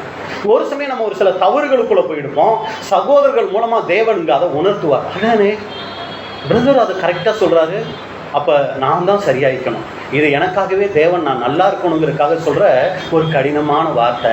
இதை கடினமான வார்த்தையாக நான் எடுத்துக்காம நான் என்னை சரி பண்ணிக்கிறேன். பாருங்கள், இந்த விசுவாசத்துக்குள்ளே நம்ம வளர்றதுக்கு தேவன் சகோதர ஐக்கியத்தை கொடுத்துருக்கிறார். சகோதரர்கள் மூலமாக நம்மளுடைய விசுவாசத்தை வளர செய்கிறார். அப்படி செய்யணும்னா மரியாள் எப்படி கிளம்பி போனாங்களோ அதே மாதிரி நம்ம சபை கூடுகைக்கு என்ன பண்ணணும்? எல்லாருக்குமா அப்படியே பேசிகிட்டு இருந்தீங்களா பிரதர், அதனால நாங்களும் அப்படியே என்ன ஆகிட்டோம்? அப்படியெல்லாம் ஒன்றும் இல்லைல்ல. நம்மளும் கூட சபை ஐக்கியத்தில் அதிகமாய் கலந்து கொள்ளும் போது தான் தேவன் நம்மளோட இடைப்பட முடியும், தேவன் நம்மளோட பேச முடியும், அடுத்து நம்மளும் சகோதர ஐக்கியத்துக்குள்ளே வளர முடியும். அன்புக்குரிய சகோதரர்களே, நான் அடிக்கடி சொல்கிற வார்த்தை தான், நாம் விசுவாசத்தில் வளர்கிறதுக்கு தேவன் சத்தியம் கொடுத்துருக்கிறார். நம்ம குணலட்சணங்களில் வளர்கிறதுக்கு சகோதர சகோதரிகளை கொடுத்துருக்கிறார். எல்லாரும் நம்மளை புகழ்ந்துக்கிட்டே இருந்தா சீக்கிரம் சாத்தானா போயிடுவார். நம்மளை பலவிதமான இன்னல்களுக்குள்ளேயும் வசை சொல்லுகளுக்குள்ளேயும் போய்கிட்டே இருந்தால் தான் நாம் கிறிஸ்துவாக மாற முடியும். ஆனால் நம்ம மாம்சம் எதை விரும்பாது? மற்றவங்க நம்மளை கேவலமாக பேசுகிறதையோ புறக்கணிக்கிறதையோ விரும்பாது. ஆனால் தேவன் நம்ம வளர்கிறதுக்கு இதை ஒரு ஆசீர்வாதமாக கொடுத்துருக்கிறார். சரிங்களா? இதை நாம் ஏற்றுக்கொண்டு தான் ஆகணும். ரொம்ப காய்ச்சல், இன்ஜெக்ஷன் போட்டால் தான் சரியாகும் அப்படின்னா டாக்டர்கிட்ட போயிட்டு இன்ஜெக்ஷன் அவர் எடுத்த உடனே நிறைய பேருக்கு இன்ஜெக்ஷன் அலர்ஜி. உங்களில் எத்தனை பேருக்குங்க? ஆனால் எதுக்கு அந்த இது பயம்? அந்த ஊசி குத்துனா என்ன ஆகும்? வலிக்கும். ஆனால் அந்த ஊசிக்கு பின்னாடி தான் நம்மளை சுகமாக்கக்கூடிய மருந்து இருக்குது. இந்த ஊசியை வாங்கலைன்னா பின்னாடி இருக்கிற மருந்து நமக்கு கிடைக்காம போயிடும். அப்போ இது போன்ற ஒரு சில காரியங்களை நம்ம பெற்றுக்கொண்டால் தான் ஆசீர்வாதத்தை சுதந்திரிக்க முடியும். அப்போ அன்புக்குரிய சகோதர சகோதரிகளே, நல்லா புரிந்து கொள்ளணும், இங்கே மரியாளுக்குள்ள அந்த விசுவாசம் வளர்றதுக்கு தேவன் ஒருத்தரை ஏற்பாடு பண்ணியிருந்தார். அது எலிசபெத். எத்தனை நாள் எலிசபெத்தோட மரியாள் இருந்தாங்க? பரவாயில்ல, எல்லாம் நல்லா சத்தியத்தில் ஊறி இருக்கு. 3 மாதம் இருக்கிறாங்க, நல்லா பலப்பட்டுட்டாங்க. இப்போ மறுபடியும் ஊருக்கு வராங்க. இப்போ மரியாளுக்குள்ள என்ன ஆயிடுச்சுன்னா அந்த விசுவாச வளர்ச்சி வந்துடுச்சு. சரி, இப்போ எலிசபெத்துக்கிட்ட இருக்கும்போதே மரியாளுக்கிட்ட இன்னொரு முக்கியமான குணலட்சணம் வெளிப்படுது. அதுதான் 4வது குணலட்சணம், தாழ்மை. இந்த அம்மா கிட்ட தேவன் இந்த அம்மாவை இயேசு கிறிஸ்துவை இந்த அம்மா கிட்ட கொடுக்கணும்னு சொல்லி தேவன் தெரிஞ்சுக்கிட்டதுக்கு முக்கியமான ஒரு குணம் இந்த அம்மா கிட்ட இருந்தது. என்ன தெரியுங்களா? தாழ்மை. எப்படி பிரதர் சொல்றீங்கன்னா, பாருங்க, தேவகுமாரனையே பெற்று எடுத்திருக்கிறாங்க. வேதத்தில் எந்த ஒரு இடத்துலையாவது நான் யார் தெரியுமா, என் பையன் யார் தெரியுமா, பார்த்து பேசுங்க அப்படிங்கிற மாதிரி எங்கேயாவது வசனம் இருக்குங்களா? இல்லை எங்கேயாவது போயிட்டு உயிர் தெழுந்துட்டார்ல ஃபஸ்ட்டு பிரசங்க யார் தான் பண்ணுவா? நான் தான் பண்ணுவேன், நான் தான் இயேசு கிறிஸ்துவோடைய அம்மா, எல்லாரும் கம்முன்னு உட்காரு அப்படின்னு சொல்லி ஏதாவது பேசிக்கிட்டாங்களா? எல்லா இடத்துலையும் ஒரு 3வது நபராக மூளையில் தான் இருக்கிறாங்க. எந்த ஒரு இடத்துல நான் இயேசு கிறிஸ்துவனுடைய தாய் அப்படின்னு சொல்லி இவங்க தன்னை பெருமை பாராட்டிக்கவே இல்லைங்க. இது இவங்களுக்குள்ள இருந்துட்ட தாழ்மை. இந்த தாழ்மையை பாருங்க, அவங்க அந்த துதியிலேயே சொல்றாங்க. லூக்கா 1ஆம் அதிகாரம் 46லிருந்து 56 வரைக்கும் நம்ம படிக்கணும். ஒரு சில வசனங்கள் மட்டும் நம்ம படிச்சிடலாம். 50வது வசனம் வாசிங்க. லூக்கா 1:50. அவருடைய இரக்கம் அவருக்கு பயந்திருக்கிறவர்களுக்கு தலைமுறை தலைமுறைக்கும் உள்ளது. நல்ல கவனிங்க. இந்த துதியை நீங்க சும்மா படிச்சீங்கன்னா உங்களுக்கு இந்த வாழ்த்து இது பெருசா உங்களுக்கு புரியாது. என்னமோ பாடினாங்க இந்த அம்மா அப்படின்னு தான் நம்ம எடுத்துக்குவோம். ஆனா நல்லா கவனிச்சீங்கன்னா இங்க அந்த வார்த்தை யூஸ் பண்றாங்க பாருங்க. தலைமுறை தலைமுறைக்கும் உள்ளதுங்கிற வார்த்தையை யூஸ் பண்றாங்க. 51. தம்முடைய புயத்தினாலே பராக்கிரமம் செய்தார், இருதய சிந்தையில் அகந்தை உள்ளவர்களை சிதறடித்தார். இப்ப இந்த துதியோட சாராம்சம் என்னன்னு சொல்லி பாத்தீங்கன்னா, இந்த அம்மா கன்னிகையா இருந்தவங்க இப்ப என்ன ஆயிட்டாங்க? கர்ப்பவதி ஆயிட்டாங்க. இப்ப இவங்க என்னன்னு துதிச்சா சரியா இருக்கும்? ஆண்டவரே, இந்த திருப்பூர்ல யாருக்கும் கிடைக்காத ஒரு சிலாக்கியத்தை, அதாவது நாசரேத்துன்னு வச்சுக்குவோம் சரிங்களா, யாருக்கும் கிடைக்காத ஒரு சிலாக்கியத்தை எனக்கு நீங்க கொடுத்தீங்களே, எவ்வளவோ கன்னிப்பெண்கள் இருக்கும்போது என்ன தெரிஞ்சுக்கிட்டீங்களே, இப்படி சொன்னா தானே அது ஒரு கரெக்டாக மேட்ச் ஆகும். ஆனால் இவங்க துதிக்கிறதுக்கும் இவங்க வாழ்க்கையில் நடந்த சம்பவத்துக்கு ஏதாவது சம்மந்தம் இருக்குங்களா? இவங்க பாருங்க, கர்த்தருடைய இரக்கம் அவருக்கு பயந்தவங்களுக்கு எப்படி இருக்கான்? தலைமுறை தலைமுறை வரைக்கும் இருக்குங்கிறாங்க. அடுத்து பாருங்க, இந்த அம்மாவை யாவோ என்னமோ நல்லா உட்காரு அப்படின்னு சொல்லி கொடுமைப்படுத்தின மாதிரி தம்முடைய புயத்தினாலே பராக்கிரமம் செய்தார், இருதய சிந்தையில் அகந்தை உள்ளவர்களை என்ன பண்ணாரு? அப்படி ஏதாவது இங்க நடந்துச்சா? இந்த அம்மாவை கர்ப்பவதி ஆனதுக்கும் இருதய சிந்தையில் அகந்த உள்ளவங்க எங்கேயாவது சிதறடிக்கப்படுறது ஏதாவது சம்மந்தம் இருக்கா? பாருங்க, நமக்கு புரிகிறது இல்லை. அடுத்த வசனம் பாருங்க, 52. பலவான்களை ஆசனங்களிலிருந்து தள்ளி தாழ்மையானவர்களை உயர்த்தினார். அதுக்கு சம்பந்தமே இல்லையா? பலவான்களை எங்க இருந்தாங்க? ஆசனத்துல இருந்தாங்களாம். அவங்களை கீழே தள்ளிட்டு தாழ்மையானவங்களை உயர்த்தினாராம். பாத்தீங்கன்னா சம்பந்தம் இல்லாதது போல இருக்கும். ஆனா அன்பு பிரிய சகோதரிகளே, இது எல்லாமே மரியாள் உள்ளுக்குள்ள இருந்து தேவனை துதிச்ச துதி. என்ன அப்படி துதிச்சிட்டாங்க அப்படின்னு சொல்லி நீங்க பாத்தீங்கன்னா, இயேசு கிறிஸ்து யூதா வம்சத்துல தான் வரணும். அதுல விசேஷமா நீங்க பாத்தீங்கன்னா ஆபிரகாம் சந்ததியில வரணும். அடுத்து மத்தேயுல நம்ம 1ஆம் அதிகாரம் 1வது வசனத்துல நம்ம பார்க்கும்போது ஆபிரகாமின் சந்ததியில அடுத்து யாருடைய சந்ததியில வரணும்? தாவீது சந்ததியில தான் வரணும். அப்ப தாவீதுக்கு அடுத்து யாருடைய சந்ததியில வரணும்? அவரு தாவீதுக்கு அடுத்து அவருடைய பையன் யாருங்க? சாலமோன் சந்ததியில வரணும். சாலமோன் அவங்க மகன் இந்த சந்ததியில தான் யார் வரணும்? இயேசு கிறிஸ்து பிறக்கணும். ஆனா இயேசு கிறிஸ்து அப்படி பிறந்தாரான்னு பார்த்தா யாரு தான் பிறந்தா அந்த சந்ததியில? யோசேப்பு தான் பிறந்தாரு. நல்லா கவனிச்சோமா? நீ ஆரம்பத்தில் நம்ம வம்ச வரலாறு சொன்னோம். யோசேப்பு இவருடைய வளர்ப்பு தகப்பன் தான் பிறந்தாரே ஒழிய அந்த சந்ததியில யாரு வரல? இயேசு கிறிஸ்து வரல. சரிங்களா? இயேசு கிறிஸ்து எந்த சந்ததியில வந்துட்டார்னா அதே தாவீதின் சந்ததியில தான் வந்தாரு. தாவீதினுடைய மகன்கள்ல சாலமோன் மட்டும் இல்ல, நிறைய மகன்கள், கிட்டத்தட்ட 10 பேருன்னு நினைக்கிறேன், நிறைய மகன்கள் இருந்தாங்க. அதுல இன்னொரு மகன் ஒருத்தர் இருந்தார். அவர் யாருங்க? நாத்தான். இந்த நாத்தானுடைய சந்ததியில வந்ததுதான் மரியாள். இந்த மரியாளினுடைய வயிற்றுல தான் இயேசு கிறிஸ்து வரார். இதைத்தான் இங்க மரியாள் என்ன பண்றாங்கன்னா, என்னன்னா உங்களுடைய இரக்கம் தலைமுறை தலைமுறையா இருக்கு. நீங்க தாவீதை மட்டும் பார்க்கல, சாலமோனை பார்த்தீங்க, அவங்க மகனை பார்த்தீங்க. அதுல இந்த சந்ததி இயேசு கிறிஸ்து வரணுமான்னு நீங்க பார்த்தீங்க. அதுல இயேசு கிறிஸ்து வர்றதுக்கு வாய்ப்பு இல்லை. ஏன் வாய்ப்பு இல்லைன்னா, தாவீது என்னமோ தேவனுக்கு பிரியமா தான் நடந்தாரு. ஆனா சாலமோன் என்ன ஆகிட்டாரு? விழுந்து போயிட்டாரு. அடுத்து ரெகோபெயாம், அவரும் தேவனுக்கு பிரியம் இல்லாம நடக்கிறார். ஒரு சில ராஜாக்களை தவிர மீதி எல்லாருமே தேவனுக்கு பிரியம் இல்லாம போயிட்டாங்க, பெருமைக்குள்ள போயிட்டாங்க. அதனால தேவன் பார்த்தாரு, தாவீது சந்ததியில தான் இயேசு கிறிஸ்து வரணும்னு ஆசைப்பட்டேன். அதுல இந்த சாலமோன் இந்த ராஜாக்களினுடைய சந்ததியில வரணும்னு தான் ஆசைப்பட்டேன். ஒருத்தரும் ஒழுங்கா இல்லை, அதனால இந்த சந்ததியவே நான் என்ன பண்றேன்? புறக்கணிக்கிறேன் அப்படின்னு சொல்லிட்டாரு. வாசிங்க எசேக்கியேல் 21 25 27 வரைக்கும். எசேக்கியேல் 21ஆம் அதிகாரம் 25ஆம் வசனம் முதல். இஸ்ரவேலை ஆளுகிற அவபக்தியுள்ள துன்மார்க்க அதிபதியே, அக்கிரமத்துக்கு முடிவு வரும் காலத்தில் உன் நாள் வந்தது. ஆண்டவர் என்ன சொன்னா, நானும் பார்த்தேன், ஒரு ராஜாவும் உருப்படுற மாதிரி தெரியல, நீங்க ரொம்ப மோசமா போயிட்டீங்க, இதுதான் கடைசி, இதுக்கு மேல என்னால என்ன பண்ண முடியாது, இது பண்ண முடியாது, அக்கிரமத்துக்கு முடிவு வந்தாச்சு. இனி இந்த ராஜாங்கம் சாலமோனுடைய அந்த வம்சத்துல வரிசையில இருக்காது, உன் பாகையை நீ கலட்டு, கிரீடத்தை எடுத்து போடு. அந்த ராஜ பதவியை எடுத்து போட்டு அது இனி முன்போல் இராது. இந்த வம்சத்துல இனி அது வராது. தாழ்ந்தவனை உயர்த்தி உயர்ந்தவனை தாழ்த்து. இதை நல்லா கவனிக்கணும். இதுல நீங்க என்ன ஆயிட்டீங்கன்னா பெருமைக்குள்ள போயிட்டீங்க. இந்த தாவீதின் வம்சத்திலே இன்னொரு மகனை நான் பாக்குறேன், நாத்தான். அவர் என்னெல்லாம் செஞ்சாருன்னு வேதத்துல இருக்குங்க. சாலமோன் என்னெல்லாம் பண்ணாருன்னு நம்ம படிப்போம். ரெகோபயாம் என்னெல்லாம் பண்ணாருன்னு படிப்போம். நாத்தான் என்ன பண்ணாருன்னு வேதத்துல சொல்லியிருக்கு. ஒண்ணுமே சொல்லலை, அட்ரஸே இல்லை. திரை மறைவில் இருந்திருக்கிறாரு. அவர் தான் தேவனுக்கு பிரியமா இருந்திருக்கிறாரு. ஆனா முன்னாடி நின்று எல்லாம் பண்ணினவர் என்ன ஆகலாங்க, தேவனால தெரிந்து கொள்ளப்படலை.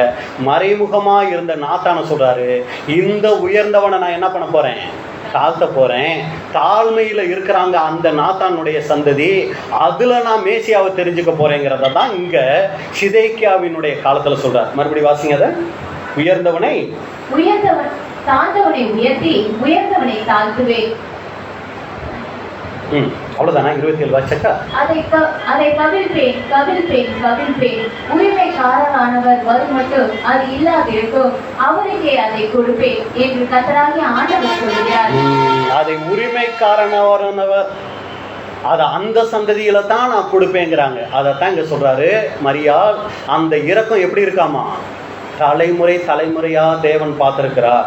அடுத்து இருதய சிந்தையில் அகந்தை உள்ளவங்களை என்ன பண்ணிட்டாரு, சிதறடிச்சிட்டாரு. பலவான்கள் சாலமோன், ரெகோபயாம், அபியாம், ஆசா, இப்படி எல்லாம் அந்த பலவான்கள் இருந்தாங்களே, அவங்கள ஆசனங்கள்ல இருந்து தள்ளிட்டு நாத்தானுடைய சந்ததியில இருந்து தாழ்மை உள்ளவர்களை என்ன பண்ணிட்டாரு, உயர்த்திட்டாரு. எரேமியா 23:5-6. எரேமியா 23ஆம் அதிகாரம் 5ஆம் வசனம் முதல். இதோ நாட்கள் வரும் என்று கர்த்தர் சொல்லுகிறார், அப்பொழுது தாவீதுக்கு ஒரு நீதியுள்ள கிளையை எழும்ப பண்ணுவேன். இந்த சாலமோன் வம்சம் செட் ஆகாது, நீதி உள்ள வேறொரு கிளையை நான் என்ன பண்ண போறேன்னா எழும்ப பண்ணுவேன். அவர் ராஜாவாய் இருந்து அதுல ராஜா வருவார், அவர் தான் மேசியா. ஞானமாய் ராஜரீகம் பண்ணி பூமியிலே நியாயத்தையும் நீதியையும் நடப்பிப்பார். அவர் நாட்களில் யூதா ரட்சிக்கப்படும், இஸ்ரவேல் சுகமாய் வாசம் பண்ணும். அவருக்கு இடும் நாமம் நமது நீதியாய் இருக்கிற கர்த்தர் என்பதே. அன்புக்குரிய சகோதர சகோதரிகளே, அப்ப மரியாள் கர்ப்பவதி ஆனதுக்கு அவங்கள தேவன் இந்த பூமியில தன்னுடைய குமாரனை பெற்றெடுக்கக்கூடிய தாயா தெரிஞ்சுக்கிட்டதுக்கு முக்கியமான குணலட்சணம் தாழ்மை. இன்னைக்கு நமக்குள்ள இயேசு கிறிஸ்து உருவாகி வளரணும்னா, அந்த கர்ப்பம் தரிக்கப்பட்டு நம்ம வளரணும்னா, நாம அந்த மரியாள் வகுப்பாரா இருக்கணும்னா நமக்குள்ளேயும் இருக்க வேண்டியது தாழ்மை. அந்த தாழ்மை இருந்துச்சுன்னா கிறிஸ்து நமக்குள்ள வளர்ந்துக்கிட்டே இருப்பாரு. நம்ம பெருமைக்குள்ள போனோம்னா வேற ஒருத்தர் வளர ஆரம்பிச்சிருவாரு. ரொம்ப ஜாக்கிரதையாக இருக்கணும். அன்புக்குரிய சகோதர சகோதரர்களே, நம்முடைய வாழ்க்கையில் அனுதினமும் வருகிற சோதனைகள் எல்லாம் எதுக்குன்னா, ஒன்று நம்ம தாழ்மைக்குள்ளே போகிறதுக்காக தேவன் அதை அனுமதிப்பார், அதை ஆசீர்வாதமாக தருவார். இல்லைன்னா நம்ம பெருமைக்குள்ளே போகிறதுக்காக தேவன் அதை அனுமதிப்பார். எந்த கனியை புசிக்கிறோங்கிறது நம்ம கையில் தான் இருக்கே ஒழிய தேவன் அனுமதிப்பார். அப்போ அந்த பிரிய சகோதரர்களே, மரியாள்கிட்ட நம்ம பார்த்துட்டோம். தேவ சாட்சி, அர்ப்பணிப்பு, விசுவாசம், தாழ்மை, இதெல்லாம் கிறிஸ்து உருவாகிறதுக்கு அவங்க தகுதி உள்ளவங்களா அங்கே இருந்தாங்க. ஐந்தாவது நீங்கள் பார்த்தீங்கன்னா தேவ நம்பிக்கை. என்னது அந்த தேவ நம்பிக்கை அப்படின்னு சொல்லி பார்த்தீங்கன்னா, 3 மாதம் கழித்து அம்மா மலை நாட்டில் இருந்து மறுபடியும் நாசரேத்துக்கு வராங்க. யோசேப்புக்கு செய்தி வருது, மரியாள் என்ன ஆகிட்டாங்க, கர்ப்பவதி ஆகிட்டாங்க. என்னடா 3 மாதம் அந்த அம்மா அங்கே போயிட்டு வந்துச்சு, இப்போ கர்ப்பவதி ஆயிடுச்சு, எதுக்கு பிரச்சனை? நம்ம எதுக்கு மற்ற ஊர்லாம் கூட்டி நியாயப்பிரமாணத்தின்படி பாருங்கள், இந்த பொண்ணு திருமணம் ஆகிறதுக்கு முன்னாடியே கர்ப்பவதி ஆகிடுச்சு, கல்லடிச்சு கொள்ளுங்க அப்படின்னு சொல்லியெல்லாம் எதுக்கு நம்ம அந்த வம்பு தும்புக்கெல்லாம் எதுக்கு போவானே, நம்ம வேண்டாங்க அப்படின்னு சொல்லி ரகசியமாக என்ன பண்ணிடுவோம், நம்ம உண்டு நம்ம பாடு உண்டு தள்ளி விட்டுட்டு நம்ம ஃப்ரீ ஆகிக்குவோம் அப்படின்னு இவர் நினைக்கிறாரு. ஒரு சமயம் இவர் மனசில் நினைச்சப்பே தேவதூதன் வந்துட்டாரான்னு நமக்கு தெரியலை, தேவன் நினச்சிட்டாரான்னு. ஒரு சமயம் மரியாளுக்கு இந்த செய்தி போயிருந்துச்சுன்னா, மரியாள் வந்து ஐயோ என்னை தப்பாக நினச்சிக்காதீங்க யோசேப், தேவதூதன் வந்து சொன்னார், அப்படித்தான் இப்படி ஆச்சு, வேணா எலிசபெத் ஆண்டியை கூட போய் கேட்டு பாருங்க அப்படின்லாம் இவங்க போய் சொல்லியிருந்தாங்கன்னா யோசேப்பு நம்பியிருப்பார்னு நினைக்கிறீங்க? நம்பியிருக்கவே மாட்டாங்க. என்ன ஆனாலும் சரி, தேவன் பார்த்துட்டு இருக்கிறார், இது தேவன் அனுமதிச்சிருக்காருன்னு இவங்க அமைதியாக இருந்தாங்களா? தேவன் என்ன தெரியுங்களா பண்ணாரு? தேவ தூதனை அனுப்பிச்சார். வசனம் வாசிக்கலாம். மத்தேயு 1:19-20. மத்தேயு 1:19 முதல், அவள் புருஷனாகிய யோசேப்பு நீதிமானாய் இருந்து அவளை அவமானப்படுத்த மனதில்லாமல் ரகசியமாய் அவளை தள்ளிவிட யோசனையாய் இருந்தான். அவன் இப்படி சிந்தித்துக் கொண்டிருக்கையில் கர்த்தருடைய தூதன் சொப்பனத்தில் அவனுக்கு காணப்பட்டு, தாவீதின் குமாரனாகிய யோசேப்பே, உன் மனைவியாகிய மரியாதை சேர்த்துக் கொள்ள ஐயப்படாதே. அவளிடத்தில் உற்பத்தியாய் இருக்கிறது பரிசுத்த ஆவியினால் உண்டானது. இப்ப என்ன ஆயிடுச்சுன்னா, மரியாள் சும்மா இருந்தாங்க. தேவதூதன் போய் யோசேப்பை என்ன பண்ணாருன்னா பேசி அங்க சமாதானப்படுத்துறார். அப்ப இதுல நமக்கு என்ன பாடம் அப்படின்னு சொல்லி பாத்தீங்கன்னா, அந்த பிரிய சகோதர சகோதரிகளே, நம்ம மேல கூட அநேக குற்றச்சாட்டுகள் வரும். அதை நம்ம செஞ்சிருக்கவே மாட்டோம், நினைச்சிருக்கவே மாட்டோம். கடுகை என்ன வாக்கிடுவாங்க? காக்கா வாக்கிடுவாங்க. அது உங்களுக்கு தெரியும் தானே, கடுவை காக்கா வைக்கிறது தெரியல. அந்த இது தெரியாது இல்லைங்களா? ஒருத்தர் என்ன பண்ணாங்கன்னா, எங்கள் ஊர் எடுத்துக்கிட்டால் தான் உங்களுக்கு நல்லாயிருக்கும். ஏன்னா எங்கள் ஊருக்கு வந்தால் தான் பஸ் ஏறி வந்தீங்கன்னா கண்டிப்பாக ஒன்று வரும். என்ன வரும்? வாந்தி வரும். ஏன்னா ரொம்ப கஷ்டம், மேடு மலை ஏறி இறங்குனீங்கனாலே வாமிட்டு வரும் மேக்சிமம். அப்படி ஒருத்தர் என்ன பண்ணிட்டாருன்னா, இங்கே இருந்து ஊட்டி வந்துட்டாருன்னு வச்சுக்கோம். ஊட்டியில் வந்து பஸ்ஸு இறங்குறாரு. மேட்டுப்பாளையத்தில் சாப்பிட்ட அந்த பொங்கலில் இருந்துருச்சு ஒரு கடுகு, அது ஜீரணம் ஆகலை. இவர் வாமிட்டு எடுக்கிறாரு, அந்த கடுகு வந்து என்னவாயிடுச்சு, அந்த வாமிட்டோட விழுந்துருச்சு. அதை ஒருத்தர் பார்த்துட்டு, பிரதர் வாமிட்டு எடுத்தாரு, அதில் ஒரு கடுகு இருந்துருச்சு அப்படின்ட்டார். அதை ஒருத்தர் கேட்டுட்டு, அவர் வாமிட்டு எடுத்தாராம், கருப்பாக என்னமோ இருந்துச்சான். சரிங்களா? அதை ஒருத்தர் கேட்டுட்டு, அவர் வாமிட்டு எடுத்தாராம், ஏதோ கருப்பாக பெருசாக இருந்துச்சான். இன்னொருத்தர் கேட்டுட்டு, அவர் வாமிட்டு எடுத்தாராம், காக்கா அப்படின்ட்டா. இதுதான் கடுகை காக்கா வாக்குறது. சரிங்களா? சின்னூண்ட கடுகு என்ன ஆயிடுச்சு, இப்போ காக்கா ஆயிடுச்சு. நம்மளும் கூட நம்முடைய வாழ்க்கையில ஏதாவது கடுகு மாதிரி என்ன பண்ணியிருப்போம், நாங்களாம் காக்கா மாதிரி தான் தப்பு பண்ணுவோம் அப்படிங்கிறீங்களா? சரி, கடுகு மாதிரி ஏதோ ஒரு சின்ன தப்பு பண்ணிடுவோம். அதை ஊதி ஊதி என்ன ஆக்கிடுவாங்க தெரியுங்களா? காக்கா ஆக்கிடுவாங்க. அந்த பிரிய சகோதர சகோதரிகளே, அதுபோல வரும்போது நம்ம என்ன தெரியுங்களா பண்ணணும்? தேவனுடைய பார்வையில் இது எல்லாமே இருக்கு. தேவன் இதை பார்த்துக்கிட்டு இருக்கிறார், தேவன் இதை அனுமதிச்சிருக்கிறார். ஒரு சமயம் அவருக்கு சித்தமாக இருந்தா அவருடைய தூதனை அனுப்பிச்சு என்ன பண்ணுவார், அதை புரிய வைப்பார். ஒரு சமயம் அதை புரிய வைக்காம போனா கூட நான் என்ன ஆக மாட்டேன், நான் அதுக்காக போராட மாட்டேன், நான் அமைதியாக இருப்பேன்னு சொல்லி தேவன் மேலே நம்ம நம்பிக்கை வச்சோம்னா நாம் அந்த மரியாள் வகுப்பார். இல்லை பிரதர் என்ன அப்படி சொல்லிட்டாங்க, இல்லை சிஸ்டர் என்ன இப்படி சொல்லிட்டாங்க அப்படின்னு சொல்லி புலம்ப ஆரம்பித்தோம்னா தேவன் அமைதியாக இருந்துக்குவார். நம்ம தான் என்ன பண்ணணும்? ஃபஸ்ட்டு பாடம் கேட்டோமே, என்ன பண்ணணும்? யுத்தம் பண்ணணும். அது வேற யுத்தம், இது மாம்ச பிரகாரமாக சொல்கிறேன். நாம் யுத்தம் பண்ணணும்னா தேவன் வசனம் சொல்லுங்க, சும்மா இருப்பார். நீங்கள் சும்மா இருப்பீர்கள், நான் உங்களுக்காக யுத்தம் பண்ணுவேன். அதுதான், நீங்கள் சும்மா இருப்பீர்கள், நான் உங்களுக்காக யுத்தம் பண்ணுவேன். நீங்கள் யுத்தம் பண்ணுவீர்கள், நான் சும்மா இருப்பேன். புரிஞ்சுங்களா? இதுதான் தேவனுடைய அணுகுமுறை. அப்போ இங்கே மரியாள் அமைதியாக இருந்தாங்க, தேவன் அவங்களுக்காக யுத்தம் பண்ணார். யோசேப்பு மரியாளை சேர்த்துக்கு ஐயப்படாத, ஏன்னா மரியாளுக்குள்ள பிறகு தேவனால் உண்டானது அப்படின்னு சொல்லும்போது இப்போ யோசேப்பு நம்புவார். இதை விட்டுட்டு மரியாள் போய் நிரூபிக்கணும்னு ஆசைப்பட்டிருந்தா மரியாளினுடைய கர்ப்பத்தின் கனியே கெட்டு போகிறதுக்கு, அழிஞ்சு போகிறதுக்கு வாய்ப்பாக இருந்திருக்கும். அதனால தான் தேவன் பார்த்தா, என்னுடைய குமாரனை இவங்களுக்கு கொடுக்கணும்னா எல்லா வகையிலையும் இவங்க செலக்டடாக இருக்கணும். அதுக்கு முன்னாடி என்ன பண்ணியிருப்பாரு, அந்த 16 வயசு வரைக்கும் அந்த மாதிரி ஒரு சில சோதனைகளை மரியாளுக்கு அனுபவித்து பார்த்துருப்பாரு. மரியாள் அமைதியாக இருந்தா, இந்த அம்மாவுக்கு என் கர்ப்பத்தின் கனியை கொடுத்தோம்னா ஓகே, அது வளரும், மற்றவங்களுக்கு கொடுத்தா வளராதுங்கிறதுனால தான் தேவன் என்ன பண்ணார்னா அப்படிப்பட்டதான வாய்ப்பை அங்கே கொடுத்தார். அப்போ அன்புக்குரிய சகோதர சகோதரிகளே, நம்ம மேலே குற்றச்சாட்டுகள், பொய்யான குற்றச்சாட்டுகள் சுமத்தப்படும் போது நாம் அதை நிரூபிக்க பிரயாசம் எடுக்காமல் அமைதியாக இருக்கும்போது தேவன் நமக்காக யுத்தம் பண்ணுவார். அப்படி அமைதியாக இருந்தோன்னா, அவ்வளவு சீக்கிரமெல்லாம் முடியாது. பேசுகிறதா நான் சரிங்களா? ஆனால் அநேக நேரங்களில் என்ன தான் ஆகுது? கொந்து அழிக்குது. அப்போ இதைத்தான் ஞாபகப்படுத்தி என்ன பண்ண வேண்டியதாக இருக்குது? அமைதியாக வேண்டியதாக இருக்குது.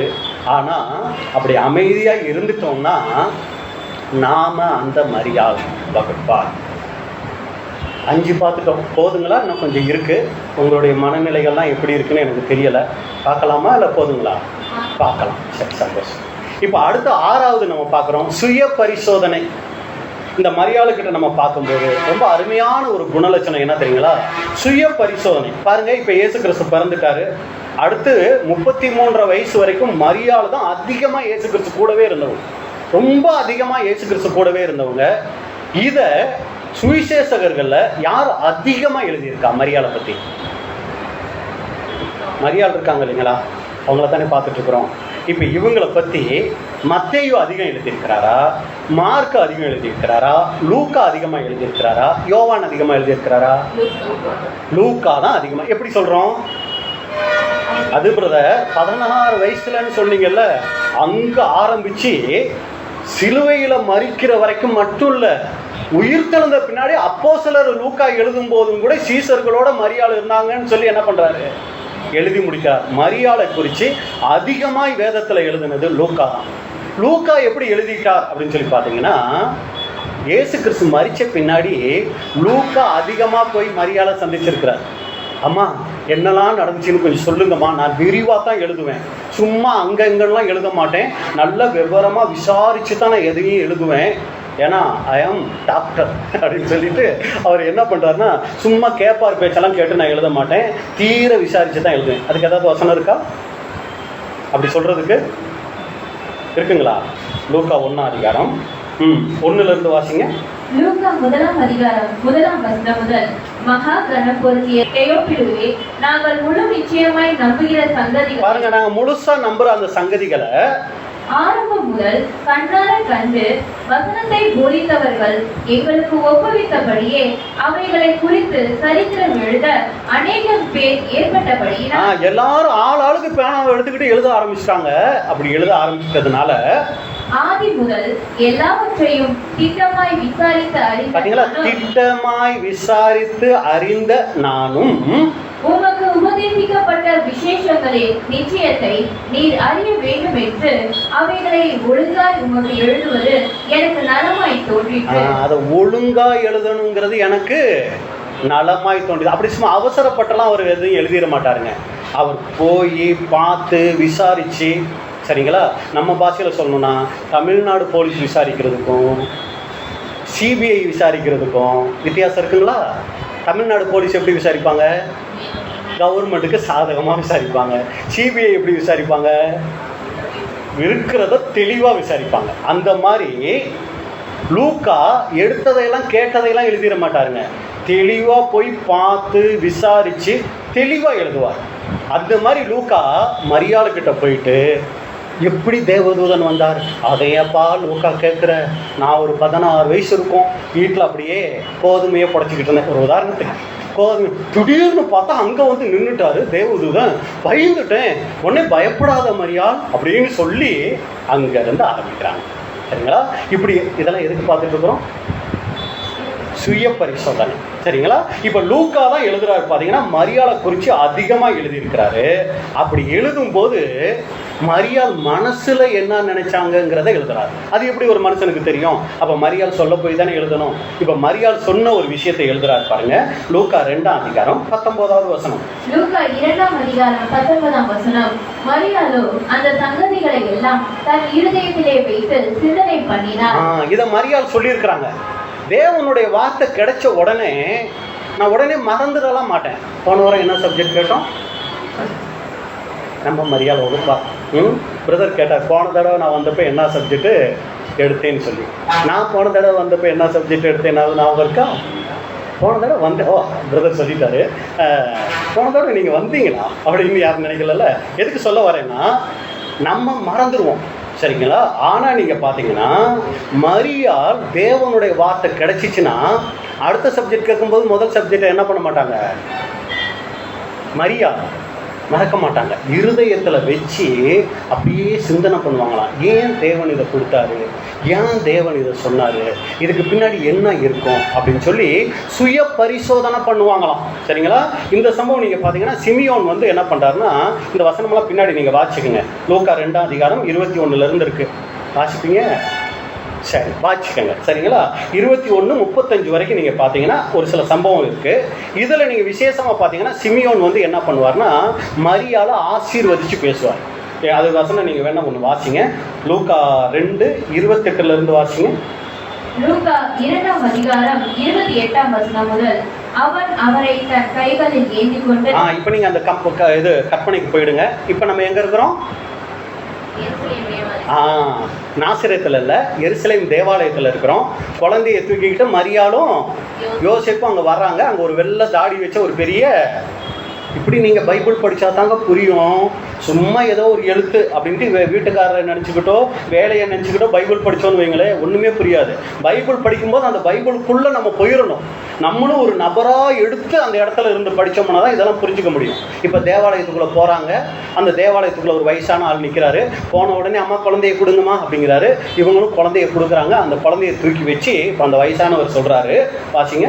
தேவனை ஸ்தோத்தரித்து, ஆண்டவரே, உமது வார்த்தையின்படி உமது அடியேனை இப்பொழுது சமாதானத்தோடு போக விடுகிறேன். சீக்கிரம் நான் சாகிறதுக்கு நேரம் வந்துருச்சு, சமாதானமாக நான் சாக போகிறேன். இவ்வளவு நாள் அங்கே பிடிச்சிக்கிட்டு இங்கே பிடிச்சிக்கிட்டு, ஐயோ எப்படா சாகுவேன்னு நினச்சிக்கிட்டு மேசியாவை பார்க்காம நீ சாக மாட்டேன்னு வேறு சொல்லியிருந்தீங்க. அப்பா மேசியா வந்துட்டார், குழந்தையா நான் பார்த்துட்டேன், நான் சமாதானமாக என்ன பண்ண போகிறேன், சாக போகிறேன். புறஜாதிகளுக்கு பிரகாசிக்கிற ஒளியாகவும் உம்முடைய ஜனமாகிய இஸ்ரவேலுக்கு மகிமையாகவும் தேவரின் சகல ஜனங்களுக்கும் முன்பாக ஆயத்தம் பண்ணின உம்முடைய இரட்சணியத்தை என் கண்கள் கண்டது என்றான். அவரை குறித்து சொல்லப்பட்டவைகளுக்காக யோசேப்பும் அவருடைய தாயாரும் ஆச்சரியப்பட்டார்கள். அப்படியே உயர்த்தி பேசின உடனே இவங்களுக்கு ஒரே சந்தோஷம். ஐயோ, நம்ம மகனை பத்தி இவ்வளவு வயசான ஐயா இப்படி உயர்த்தி பேசுறாரே அப்படின்னு சொல்லி ரொம்ப சந்தோஷப்படுறாங்க. பின்னும் சிமியோன் அவர்களை ஆசீர்வதித்து அவருடைய தாயாகிய மரியாதை நோக்கி, பாருங்க, ஆசீர்வதிச்சு சந்தோஷமா இருக்கும்போது ஒரு வார்த்தை சொல்றாரு. இதோ அநேகருடைய இருதய சிந்தனைகள் வெளிப்படத்தக்கதாக இஸ்ரவேலில் அநேகர் விழுகிறதற்கும் எழுந்திருக்கிறதற்கும் விரோதமாக பேசப்படும் அடையாளமாவதற்கும் இவர் நியமிக்கப்பட்டிருக்கிறார். உன் ஆத்மாவையும் ஒரு பட்டயம் உருவி போகும் என்ன. சந்தோஷமா சொல்லிக்கிட்டு இருக்கும் போதே சொல்றாரு, உன் ஆத்மாவே ஒரு பட்டயம் உருவி போகும். ஒரு சோதனையான காரியத்தை அங்க சொல்லிட்டாரு. உடனே மரியாள் என்ன தெரியுங்களா பண்ணாங்க, சந்தோஷத்தையும் ஏற்றுக்கிட்டாங்க. எச்சரிக்கையான வார்த்தை வரும்போது அதையும் கூட என்ன பண்ணிக்கிட்டாங்க, அப்படியே ஏற்றுக்கிட்டாங்க. ஓகே அப்படின்னு ஏற்றுக்கிட்டாங்க. சரிங்களா? நம்மளாவது நம்ம ஏற்கனவே சொன்ன மாதிரி ஆசீர்வாதமான வார்த்தைகள் வந்தால் ரொம்ப சந்தோஷமாக கேட்டுக்குவோம். அதே நேரத்தில் நம்மளை கண்டிக்கிற மாதிரி வார்த்தைகள் வந்தால் நம்ம அதை ஏற்றுக்கிறதுக்கு மனசு என்ன ஆகும், கொஞ்சம் கஷ்டமாக தான் இருக்கும். ஆனால் அதுதான் நமக்கு ஆசீர்வாதங்கிறத நம்ம மறந்துடக்கூடாது. இப்போ என்ன பண்ணிட்டாங்கன்னா அதுக்கு தன்னை ஆயத்தப்படுத்திக்கிட்டாங்க. இங்கே மரியாள்கிட்ட நம்ம பார்க்குற அருமையான குணலட்சணம் சுய பரிசோதனை. அப்போ இன்றைக்கும் தேவன் நம்மக்கிட்ட பேசணும்னு என்ன பண்ணுவார்னா ஒரு சில காரியங்களை சொல்லுவார். அப்படி சொல்லும்போது நம்ம என்ன பண்ணக்கூடாதுங்க, அந்த வார்த்தையை வேற யாருக்கும் கொண்டு போகக்கூடாது. நல்ல வார்த்தை வந்தால் மட்டும் வாங்க வாங்க வெல்கம் அப்படின்னு எடுத்துக்கிறது. இன்னொரு ஏதாவது ஒன்று ஆச்சுன்னா அந்த பிரதருக்கு தான், அந்த சிஸ்டருக்கு தான், எங்கள் வீட்டுக்காரருக்கு தான், எங்கள் வீட்டுக்கார அம்மாவுக்கு தான் அப்படின்னு என்ன பண்ணக்கூடாது, திசையை திருப்பவே கூடாதுங்க. இதுக்கு யாருக்கிட்ட இருந்து நம்ம பாடம் கற்றுக்கணும் தெரியுங்களா, சீசர்களுக்கிட்ட இருந்து கற்றுக்கணும். இதை மத்தேயு மட்டும் ரொம்ப தெளிவாக சொல்லியிருக்கிறார். என்னன்னா இயேசு கிறிஸ்து சொல்லுவார் அந்த மேல் வீட்டு அறையில், உங்களில் 12 பேர் இருக்கீங்கப்பா, இந்த 12 பேர்த்துல ஒருத்தர் என்ன பண்ணுவார், என்ன காட்டி கொடுப்பா அப்படின்னு சொன்ன உடனே அந்த சீசர்கள் பாருங்க அப்படியே பேதுரு யோவானை பார்த்து அந்த மத்தேயு தான், மத்தேயு இந்த பக்கம் பார்த்து அந்த யூதாஸ் தான் அப்படின்னு ஏதாவது சொல்லிக்கிட்டு இருந்தாங்களா. இயேசுக்கு இப்படி சொன்ன உடனே வசனம் வேணா வாசிங்க சிஸ்டர். மத்தேயு 26, 21, 22. மத்தேயு 26ஆம் அதிகாரம் 21ஆம் வசனம் முதல், அவர்கள் போஜனம் பண்ணுகையில் அவர், உங்களில் ஒருவன் என்னை காட்டிக் கொடுப்பான் என்று மெய்யாகவே உங்களுக்கு சொல்லுகிறேன் என்றார். அப்பொழுது அவர்கள் மிகவும் துக்கமடைந்து, பாருங்க நல்லா கவனிங்க, அவங்களுக்கு என்ன ஆச்சு, தேவனுடைய வார்த்தையை கேட்ட உடனே உங்களில் ஒருத்தர் என்னை காட்டி கொடுப்பீங்கன்னு சொன்ன உடனே அது யாரோ இருந்துட்டு போகட்டும் நமக்கு என்ன அப்படின்னு நினைக்கிறேன். எல்லாருக்குள்ளேயும் ஒரு துக்கம் வருது. துக்கம் அடைஞ்சது மட்டும் இல்லை, அவரை நோக்கி இயேசு கிறிஸ்துவை பார்த்து, ஆண்டவரே, நானோ நானோ என்று ஒவ்வொருவராய் கேட்க தொடங்கினார்கள். கவனிச்சிங்களா? இதுல பாத்தீங்கன்னா வேற யாரையும் அவங்க பார்க்கல. இது யூதாசுக்கு தான் போகுது, இது மத்தேயுக்கு தான் போகுது அப்படின்னு யோசிக்கல. அடுத்து கண்ணை சிமிட்டி ஒருத்தர் பார்த்துக்கல. சரிங்களா? துக்கம் அடைகிறாங்க, தங்களை ஆராய்ஞ்சு பார்க்குறாங்க. நானும் பேதுரு சொல்றாரு, நானா காட்டி கொடுப்பேன். வேற யாரையும் அவர் மைண்டுக்கு கொண்டு வரல பாருங்க. உடனே யூதாசு விட்டுருவோம், அவர் கடைசியாக கேட்குறாரு. மத்தேயு வேற யாரையும் மைண்டுக்கு கொண்டு போகல. ஆண்டவரே, காட்டி கொடுப்பாங்கன்னு சொல்றீங்க, நானா காட்டி கொடுப்பேன். இதுதாங்க சுய பரிசோதனை. வேற ஒருத்தரை பார்த்தோம்னா அதுக்கு என்ன பரிசோதனை? பிற பரிசோதனை. சரிங்களா? அப்ப சுய பரிசோதனை இதுல என்ன நல்லா இருக்கணும்? பிரதர் ஃபர்ஸ்ட் சப்ஜெக்ட்ல என்ன இருக்கக்கூடாதுன்னு சொன்னாரு? சுயநலம் இருக்கக்கூடாதுன்னு சொன்னாரு. ஆனா இந்த மாதிரி குற்றச்சாட்டு வரும்போது என்ன நல்லா இருக்கணும்? என்னத்தான் அப்படின்னு எடுக்கணும். என்னத்தான் சொல்றீங்களா ஆண்டவரே, எனக்கு தானா இது அப்படின்னு எடுத்தோம்னா அன்புக்குரிய சகோதரர்களே, நம்முடைய வாழ்க்கை ஆவிக்குரிய வளர்ச்சியா இருக்கும். ஏன் இவங்க அப்படி சொன்னாங்க? நானோன்னு ஏன் கேட்டாங்க? இயேசு கிறிஸ்து இவங்க கூட இருந்தார். நம்ம கூட இயேசு கிறிஸ்து இருந்தார்னா நாம கூட என்ன பண்ணுவோம்? எந்த வார்த்தைகள் கேட்டாலும் நான் அப்படி இருக்கேனா, ரொம்ப சுயநலம் பிடிச்சி போய் இருக்கிறேனா, ரொம்ப பெருமை பிடிச்சி போய் இருக்கிறேனா, அப்படி யோசிப்போம். இயேசு கிறிஸ்து நம்ம கூட இல்லைன்னு வைங்க, பிரதருக்கு கொடுத்தாரு பாரு இன்னைக்கு பாயிண்ட், செம்ம பாயிண்ட், ஆண்டவரே பேசும், சிஸ்டருக்குன்னே எனக்கு கொடுத்தாரு பாரு, அப்பா ஆண்டவரே ஸ்தோத்திரம் ஆண்டவர், இப்படிம்போம். ஆனால் இயேசு கிறிஸ்து நம்ம கூட இருந்தாருன்னா, ஆண்டவரே அவங்களையெல்லாம் விட்டு தள்ளுங்க ஆண்டவரே, என்னமோ ஆகிட்டு போகிறாங்க, ஆனால் நான் ஏதாவது பெருமையாக இருக்கேனா, எனக்குள்ளே ஏதாவது ரொம்ப சுயநலம் இருக்கா, கொஞ்சம் சொல்லுங்கப்பா. இவங்களையெல்லாம் சந்தோஷப்படுத்திட்டு உங்களை துக்கப்படுத்தி பிரயோஜனம் இல்லையே. அதுக்கு இவங்களாம் துக்கப்பட்டால் கூட பரவாயில்ல, உங்களை என்ன பண்ணிடணும், நான் எப்படியாவது சந்தோஷப்படுத்தணும் இல்லையா? அதனால் நானும் அப்படிங்கிற அந்த ஒரு சுய பரிசோதனை நமக்கு இருக்கணும். அடுத்து ரொம்ப அருமையான ஒரு குணலட்சணம் மரியாதைகிட்ட பார்க்குறோம், புண்படாத இருதயம்.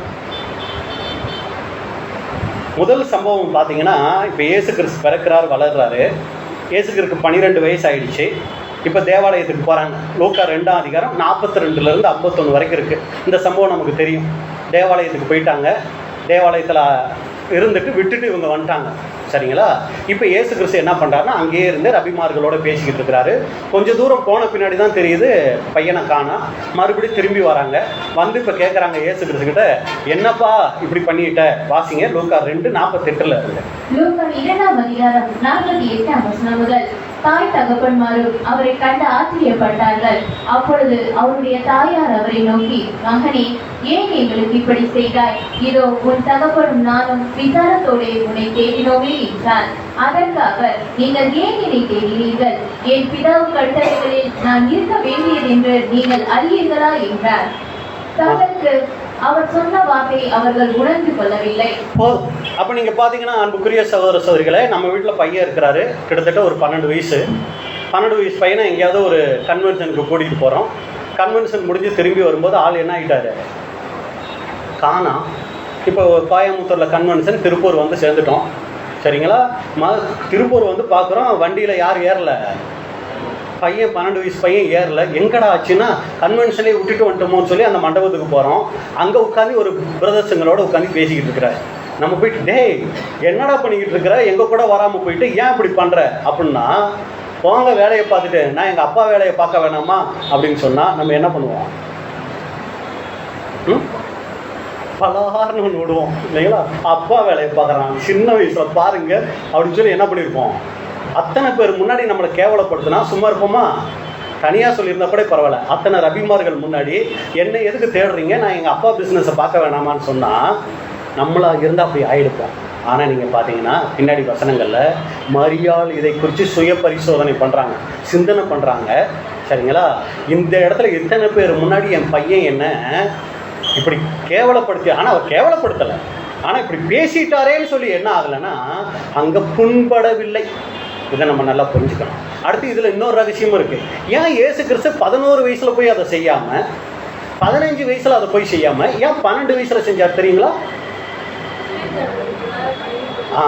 இஸ்ரேல் ஜனங்களுக்குள்ள அந்த 12-13 வயசு ஆகும்போது மகன்களுக்கு என்ன பண்ணுவாங்கன்னா ஒரு விழா நடத்துவாங்க. அதுக்கு பேர் என்னன்னு பார்த்தீங்கன்னா பார் மிட்ஸ்வா அப்படின்னு அதுக்கு பேர். இது ஒரு யூத சிறுவன் அந்த 12-13 வயசு ஆகும்போது அவருக்கு ஒரு நிகழும் விழா அது, சரிங்களா? அதில் இருந்து அந்த பையன் என்ன பண்ணுவார்னா தனிப்பட்ட முறையில் தேவனுடைய சட்டத்துக்கும் கட்டளைக்கும் அவர் பொறுப்பாயிடுவார். அது வரைக்கும் அப்பா அம்மா தான் பொறுப்பு. இதுக்கப்புறம் அவர் தனிப்பட்ட முறையில் அது என்ன ஆகிடுவார்னா பொறுப்புள்ளவர் ஆகிடுவார். அடுத்து நீங்கள் பார்த்தீங்கன்னா அவர் சிறுவனாக இருந்தவர் இனி என்ன ஆகிடுவார்னா பெரியவன் அப்படிங்கிற ஒரு நிலைமைக்கு அந்த வயசுலேருந்து அவர் ஆகிடுவார். அதாவது அடல்ட் இன் ஃபெய்த், விசுவாசத்தில் ஒரு வளர்ந்தவராக என்ன ஆகிடுவார்னா அவர் அதில் இருந்து கருதப்படுவார். அதில் இருந்து அவர் தோரா வாசிக்க ஆரம்பிச்சிருவார். இது இன்னைக்கும் யூதர்களுடைய அந்த இதில் அது பழக்கத்தில் இருக்குது அப்படின்னு சொல்கிறாங்க. அப்போ ஆண்டவராக இயேசு கிறிஸ்துவனுடைய காலத்தில் நம்ம பார்க்குற மாதிரி இந்த பார் மிட்ஸ்வா அப்படிங்கிற விழா முறையாக அமைக்கப்படலை. ஆனால் இன்றைக்கும் அது யூத பழக்க வழக்கத்தில் அது இருக்குது. 12 அல்லது 13 வயசு ஆகும்போது ஆன்மீக பொறுப்பு அவங்களுக்கு தொடர்ற ஒரு வயதாக யூதர்கள் என்ன பண்ணாங்கன்னா கருதுனாங்க. அதனால தான் அந்த 12 வயசை பற்றி அங்கே தெளிவாக என்ன இருக்கிறாருன்னா லூக்கா அங்கே பதிவு பண்ணியிருக்கிறார். அப்போ அன்புக்குரிய சகோதர சகோதரிகளே, இதில் நமக்கு கவனிக்க வேண்டிய முக்கியமான விஷயம் என்னன்னா, இங்கே இயேசு கிறிஸ்து தன் தாயை பார்த்து ஒரு வார்த்தை பேசுகிறாரு. மரியாள் என்னாங்களா அதுக்காக புண்படல் அமைதி ஆகிட்டாங்க. சரிப்பா பேசிட்டு வா அப்படின்னு வெயிட் பண்ணுறாங்க. இவர் அவங்கக்கிட்ட பேசினதுக்கப்புறம் கூட்டிக்கிட்டு என்ன பண்ணுறாங்க வீட்டுக்கு போகிறாங்க. ஏன்னா அதுக்கு கீழே உள்ள வசனங்களில் பார்த்தீங்கன்னா இயேசு கிறிஸ்து தன் வீட்டுக்கு போனார். இயேசு கிறிஸ்து ஞானத்திலும் வளர்த்தியிலும் தேவ கிருபையிலும் மனுஷர் தயவிலும் அதிகமாய் விருத்தி அடைந்தார். இதெல்லாம் அந்த பின்னாடியெல்லாம் இருக்கும் வசனங்கள், சரிங்களா? அவர் தன் வீட்டுக்கு போனார். இது ஒரு சம்பவம். ரெண்டாவது சம்பவம் நீங்கள் பார்த்தீங்கன்னா கானா ஊர் கல்யாணம். எல்லாமே நமக்கு தெரிஞ்ச சம்பவம் தான். இப்போ கானா ஊர் கல்யாணம் சொந்தக்காரர் வீடு. இப்போ என்ன ஆயிடுச்சுன்னா அங்கே திராட்சை ரசம் என்ன ஆயிடுச்சுன்னா குறைவுபட்டுச்சு. உடனே மரியாள் வந்து இயேசு கிறிஸ்துக்கிட்ட என்ன சொல்கிறாங்க, திராட்சை ரசம் குறைவு ஆகிடுச்சு அப்படின்னு. ஏன் இயேசு கிறிஸ்துக்கிட்ட வந்து சொன்னாங்க? இப்போ திராட்சை ரசம் குறைஞ்சா யாருக்கிட்ட போய் சொன்னால் சரியாக இருக்கும்? அந்த கல்யாண விருந்தில் யார் அந்த பந்தி பொறுப்பாளரோ அவர்கிட்ட போயிட்டு என்னங்க சாப்பாடு அரேஞ்ச்மெண்ட் பண்ணியிருக்கிறீங்க, திராட்சை ரசம் கம்மியாகிடுச்சு, ஆள் அனுப்பிச்சு கடையில் போயிட்டு வாங்கிட்டு வந்து சீக்கிரம் ரெடி பண்ணுங்க, அவர்கிட்ட சொன்னால் தான் சரியாக இருக்கும். இவங்க ஏன் இயேசு கிறிஸ்துக்கிட்ட வந்து இதை சொன்னாங்க யோசிச்சிருக்கீங்களா? ஏன் அப்படின்னா ஏதாவது ஒரு பிரச்சனை வருதுன்னு வைங்களே, 30 வயசு வரைக்கும் வீட்டில் ஏதாவது பிரச்சனை வந்தால் இவர் தான் தலைமகன். ரொம்ப ஈஸியாக ரொம்ப ஞானமாக அதை என்ன பண்ணுவார், இவர் தீர்த்து வச்சிருவார். குடும்பத்தில் ஏதாவது பிரச்சனைகள் வந்தாலோ, சகோதரர்களுக்குள்ள பிரச்சனைகள் வந்தாலோ, வெளியிலேருந்து ஏதாவது பிரச்சனைகள் வந்தாலோ, இயேசு இப்படி ஒரு பிரச்சனை வந்துருச்சுப்பா, கவலைப்படாதீங்கம்மா நான் பார்த்துக்கிறேன் அப்படின்னு சொல்லி அதை நீட்டாக சால்வ் பண்ணுவார். அப்போ இங்கேயும் அதே அனுபவம் என்ன ஆகுதுன்னா, வந்துட்டாங்க திராட்சை ரசம் குறைஞ்சிருச்சு, இயேசு கிறிஸ்துக்கிட்ட சொன்னால் அவர் என்ன பண்ணிடுவார், அதை அற்புதம் தான் செய்வார். அதுக்கு முன்னாடி அற்புதம் செஞ்சாரா அது நமக்கு தெரியலை, வேதத்தில் பதிவு இல்லை. எனக்கு இதைத்தான் வேதம் என்னன்னு சொல்லுது, இயேசு கிறிஸ்து செய்த முதலாம் அற்புதம்னு சொல்லுது. அப்படிங்கும்போது இதுக்கு முன்னாடி வீட்டில் ஏதாவது அற்புதம் செஞ்சாரா நமக்கு தெரியலை. ஆனால் மரியாளுக்கு ஒரு நம்பிக்கை என்னன்னா, இயேசு கிறிஸ்துக்கிட்ட போய் சொன்னால் ஏதாவது ஒன்று என்ன பண்ணிடுவார், அவர் சரியா பிரச்சனையை சால்வ் பண்ணிடுவாருன்னு போய் சொன்னால் என்ன சொல்லணும், தாயை சிறந்ததொரு கோவிலும் இல்லை அப்படின்னு சொல்லி, அம்மா சொல்லிட்டீங்களாம்மா, சரிம்மா நான் பார்த்துக்கிறேம்மா அப்படின்னு சொல்லி இருக்கணும். ஆனால் இவர் என்ன சொல்கிறாரு, அம்மா ஏம்மா இன்னும் என் வேலை வரல அப்படின்னு சொல்லி அத்தனை பேர் முன்னாடி சொன்னால் அது மரியாளுக்கு இன்சல்ட்டாக இருக்குமா, அத்தனை பேருக்கு முன்னாடி மரியாதையாக இருக்குமா? அவருக்கு இன்சல்ட் பண்ணணும்னு சொல்லியிருக்க மாட்டார். ஏன்னா பெற்றோரை கனம் பண்ணுவாயாங்கிற நியாயப்பிரமாணத்துக்கு 100க்கு 100 கீழ்ப்படிஞ்சாலே யார் மட்டும்தான், அவர் மட்டும்தான் நியாயப்பிரமாணத்தை முழுசாக கடைப்பிடிச்சவர். மற்ற யாரும் கடைப்பிடிச்ச மாதிரி நமக்கு தெரியலை. அப்படி இருக்கிறவர் இந்த வார்த்தையை சொல்லும்போது அந்த நேரத்தில் அது மரியாளுக்கு எப்படி இருந்திருக்கும், கொஞ்சம் புண்படுகிற மாதிரி இருந்திருக்கும். அந்த வசனம் வேணா நம்ம வாட்சலாம். யோவான் 2:4 வாட்சிருங்க. யோவான் 2:4. அதற்கு இயேசு, ஸ்திரீயே, எனக்கும் உனக்கும் என்ன, என் வேலை இன்னும் வரவில்லை என்றார். இப்படி சொன்ன உடனே அந்த அம்மா மனசு புண்பட்டுச்சான்னு தெரியும். ஆனால் இயேசு கிறிஸ்து ஒருபோதும் மரியாதை குறைவாக அங்கே பேசுகிறதுக்கோ கனம் பண்ணாமல் இருந்திருக்கோ வாய்ப்பு இல்லை. ஆனால் அதுக்கு கீழே நீங்கள் பார்த்தீங்கன்னா இயேசு கிறிஸ்து மறுபடியும் வீட்டுக்கு போகிறார், வீட்டிலேருந்து புறப்படுறார் அப்படின்லாம் வசனங்கள் இருக்கும். எதுக்கு இதை சொல்ல வந்துட்டோம்னா, முதல் தடவை 12 வயசில் புண்படுற மாதிரி ஒரு சில வார்த்தைகள் வருது, இந்த அம்மா புண்படலை. அடுத்து 30 வயசில் பார்த்தீங்கன்னா அடுத்த சம்பவமே இங்கே தான் இருக்குது. இப்போவே இயேசு கிறிஸ்து இப்படி பேசியிருக்கிறாருன்னா 12ல இருந்து 30 வயசுக்குள்ளே என்ன பேசுகிறாருன்னு நமக்கு தெரியாது, சரிங்களா? ஆனால் மரியாள் புண்படவில்லை. இப்போ அடுத்து பார்த்தீங்கன்னா இயேசு கிறிஸ்து ஊழியம் செஞ்சுக்கிட்டு இருக்கிறாரு, சீசர்களோட ஜனங்களோட பேசிக்கிட்டு இருக்கிறாரு. மரியாள் சொல்லி அனுப்புகிறாங்க, அம்மா வந்திருக்கேன்னு சொல்லுங்க. மேரி வாங்க, என்ன பிள்ளைங்களோட வந்திருக்கீங்க, என்ன விஷயம்? ஜீசஸ் உள்ள பேசிகிட்டு இருக்காருல்ல, அம்மாவும் தம்பிமார்களும் வந்திருக்கோன்னு கொஞ்சம் சொல்லுங்கள் அப்படின்னு சொல்லி அனுப்புகிறாங்க. வந்து மரியாளுக்கு வந்து இந்த மாதிரி அம்மாவும் தம்பிமார்களும் வந்திருக்கிறாங்க அப்படின்னு சொன்ன உடனே ஒரு 5 நிமிஷம் சப்ஜெக்ட் முடிஞ்சிடும், நான் வரேன்னு சொல்லுங்கள், கொஞ்சம் உட்கார வைங்க அப்படின்னு சொல்லியிருந்தா பரவாயில்ல. இயேசு கிறிஸ்து உடனே என்ன சொல்கிறாரு? அம்மாவும் தம்பியும் வந்திருக்காங்களா? யார் எனக்கு அம்மா, யார் எனக்கு சகோதரர்கள்? இங்கே இருக்கிறவங்க தான் அம்மா, இங்கே இருக்கிறவங்க தான் சகோதரர்கள் அப்படின்னு சொன்னால், இப்போ என் பையனே இருக்கிறாருன்னு வச்சுக்கோம். அவர் வந்து இங்கே பிரசங்கம் பண்ணிக்கிட்டு இருக்கிறாரு, நானும் என் மிஸ்ஸஸும் வெளியே வந்து நிற்கிறோம். பையனை கொஞ்சம் பார்க்கணும், எனக்கு அம்மா அப்பாவோட யாரும் இல்லை, இங்கே இருக்கிறவங்க தான் அம்மா அப்பா அப்படின்னு சொன்னால் நாங்கள் சந்தோஷப்படுவோமா துக்கப்படுவோமா? அப்போ எதுக்கு இதை சொல்ல வரோம் அப்படின்னா, அன்புக்குரிய சகோதரர்களே, இது வந்து ஒரு புண்படக்கூடிய ஒரு சூழ்நிலை போல இருந்தாலும் மரியாள் என்ன ஆகல, அந்த இடத்துலையும் புண்படலைங்க. இது மட்டும் இல்லைங்க, அவங்க என்னைக்கு இயேசு கிறிஸ்துவ கர்ப்பம் தரிச்சாங்களோ அன்னையில இருந்து அவங்க புண்படுறதுக்கான காரியங்கள் அவங்க வாழ்க்கையில எல்லாம் இருக்கீங்களா, நிறைய வந்திருக்குங்க. நிறைய புண்படுகிறதுக்கான சம்பவம் நிறைய வந்துச்சு. ஆனால் மரியாதை என்ன தெரியுங்களா, அதில் கவலை வந்திருக்கும், கஷ்டம் வந்திருக்கும், உடனே அதை என்ன பண்ணிக்கிட்டாங்க தெரியுங்களா, சரி பண்ணிக்கிட்டாங்க. அப்போ இதில் நமக்கு என்ன பாடம் அப்படின்னு சொல்லி பார்த்தீங்கன்னா, இந்த பிரிய சகோதர சகோதரிகளே, நாம் மரியாள் வகுப்பாராக இருந்தால், நல்ல கவனிங்க, நாம் மரியாள் வகுப்பாராக இருந்தால் நம்மளையும் புண்படுத்தக்கூடிய காரியங்கள் வீட்டில் நடக்கும், வேலை செய்கிற இடத்துல நடக்கும், சபையில் மட்டும் நடக்காதுன்னு சொல்ல மாட்டேன், அதிகமாக நடக்கும் நம்ம மரியாள் வகுப்பாராக இருந்தால். அப்போ புண்படும் போது என்ன பண்ணணும், ரொம்ப கஷ்டமாக தான் இருக்கும். ஆனால் நம்ம என்ன தெரியுங்களா பண்ணணும், அப்பா முடியலப்பா, என்னால் இந்த காயத்தை தாங்க முடியலை, பலன் கொடுங்க, இந்த புண்படாத இருதயத்தை எனக்கு தாங்கப்பா, என் இருதயம் ரொம்ப மெலிசாக இருக்குது, யாராவது சின்னதாக ஒன்று சொல்லிட்டாலே வர்றப்பா, என்னை பார்த்து ஒரு பிரைஸ்லாடு கூட சொல்லலை, அன்றைக்கி சப்ஜெக்ட் கேட்க முடியலை, பாட்டு பாட முடியலை, சப்ஜெக்ட் ஒன்றும் மண்டையில் ஏறலை, அப்படியே ஒரு மாதிரி போயிட்டேன், என்னால் அதை கேட்க முடியலை, தாங்க முடியலை. போன உடனே அந்த பிரதர் ஒரு வார்த்தை சொல்லிட்டாரு, சிஸ்டர் ஒரு வார்த்தை சொல்லிட்டாங்க, தாங்கவே முடியலை. வீட்டில் எங்கள் வீட்டுக்காரர் ஒரு வார்த்தை சொல்லிட்டாரு, என்னால் சாப்பிடவே முடியலை. வீட்டுக்காரம்மா ஒரு காரியம் சொல்லிட்டாங்க, என்னால் அதுக்கப்புறம் ஒன்றுமே செய்ய முடியலை. இப்படி நம்ம ஆயிடக்கூடாதுங்க. தேவன்கிட்ட பரிசுத்தாவி தேவன் நமக்கு கொடுத்துருக்கிறதோட காரணமே புண்படாத இருதயத்தை நம்ம வாங்கணும். ரொம்ப கஷ்டம்தான், கேட்கணும். எனக்கு அதை கொடுங்க இதை கொடுங்கன்னு கேட்குறத விட எதை கேட்டால் நல்லாயிருக்கும், புண்படாத இருதயத்தை கொடுங்கப்பா, யார் எட்டி மிதித்தாலும் என் தலைமையிலேயே ஏறி போனாலும் பரவாயில்ல, எனக்கு அது என்ன வாங்கக்கூடாது, கஷ்டம் வருது, ஆனால் கஷ்டம் வராமல் இருக்கிறதுக்கு எனக்கு உதவி செய்யுங்க. ஏன்னா கஷ்டம் வந்துருச்சுன்னா என்னால் ஜெபிக்க முடியாமல் போகுது, வேதத்தை வாசிக்க முடியாமல் போகுது, என்னால் தியானிக்க முடியாமல் போயிடுது, எனக்கு உதவி செய்யுங்கப்பா. இந்த புண்படாத இருதயம் எனக்கு வேணும். ஏன் புண்படாத இருதயம் வேணும்? அது பிதாவாகிய தேவனுடைய இருதயம். இந்த பூமியில் எல்லாரும் என்னென்ன வார்த்தையெல்லாம் அவரை பேசுகிறாங்க, அவர் புண்பட்டிருந்தா என்ன ஆயிருக்கும், பூமி இன்னைக்கு இருக்கிற இடம் இல்லாமல் போயிருக்கும் இல்லைங்களா? யார் என்ன பேசினாலும் புண்படவே மாட்டேங்கிறாரே. மழை கேட்டால் மழையை தந்துடுறாரு, காற்று கேட்டால் தண்ணி கேட்டால் எல்லாத்தையும் கொடுத்துக்கிட்டே இருக்கிறாரே, புண்படலையே. இயேசு கிறிஸ்துவ எவ்வளவு கேவலமாகலாம் பேசிட்டாங்க, பிசாசு பிடிச்சவன்னு சொல்லிட்டாங்க, நாங்கள் ஒருத்தனுக்கு பிறந்தவங்கன்னா சொல்லிட்டாங்க, என்னென்னமோ வார்த்தைகள் பேசிட்டாங்க. நீ தேவனுடைய குமாரனே ஆனால் அதனுடைய அர்த்தம் என்ன, நீ பிதாவுக்கு தான் புள்ளனா இறங்கி வா. எவ்வளவோ மோசமான வார்த்தைகள். புண்பட்டுட்டாரா? புண்படவே இல்லையே. அப்போஸ்தலர்கள் எவ்வளவோ கேவலமான வார்த்தைகளை வாங்கினாங்க, புண்பட்டாங்களா? அதில் விசேஷமாக நீங்கள் பார்த்தீங்கன்னா பேதுரு, மூத்த சகோதரர், அவர் தான் பெரிய எல்டர். இப்போ வந்துட்ட ஊழியத்துக்கு வந்துட்ட ஒருத்தர், யாருங்க அவர்? பவுல். இவர் போய் நின்று கேள்வி கேட்குறாரு. பேதுரு புண்பட்டாரா?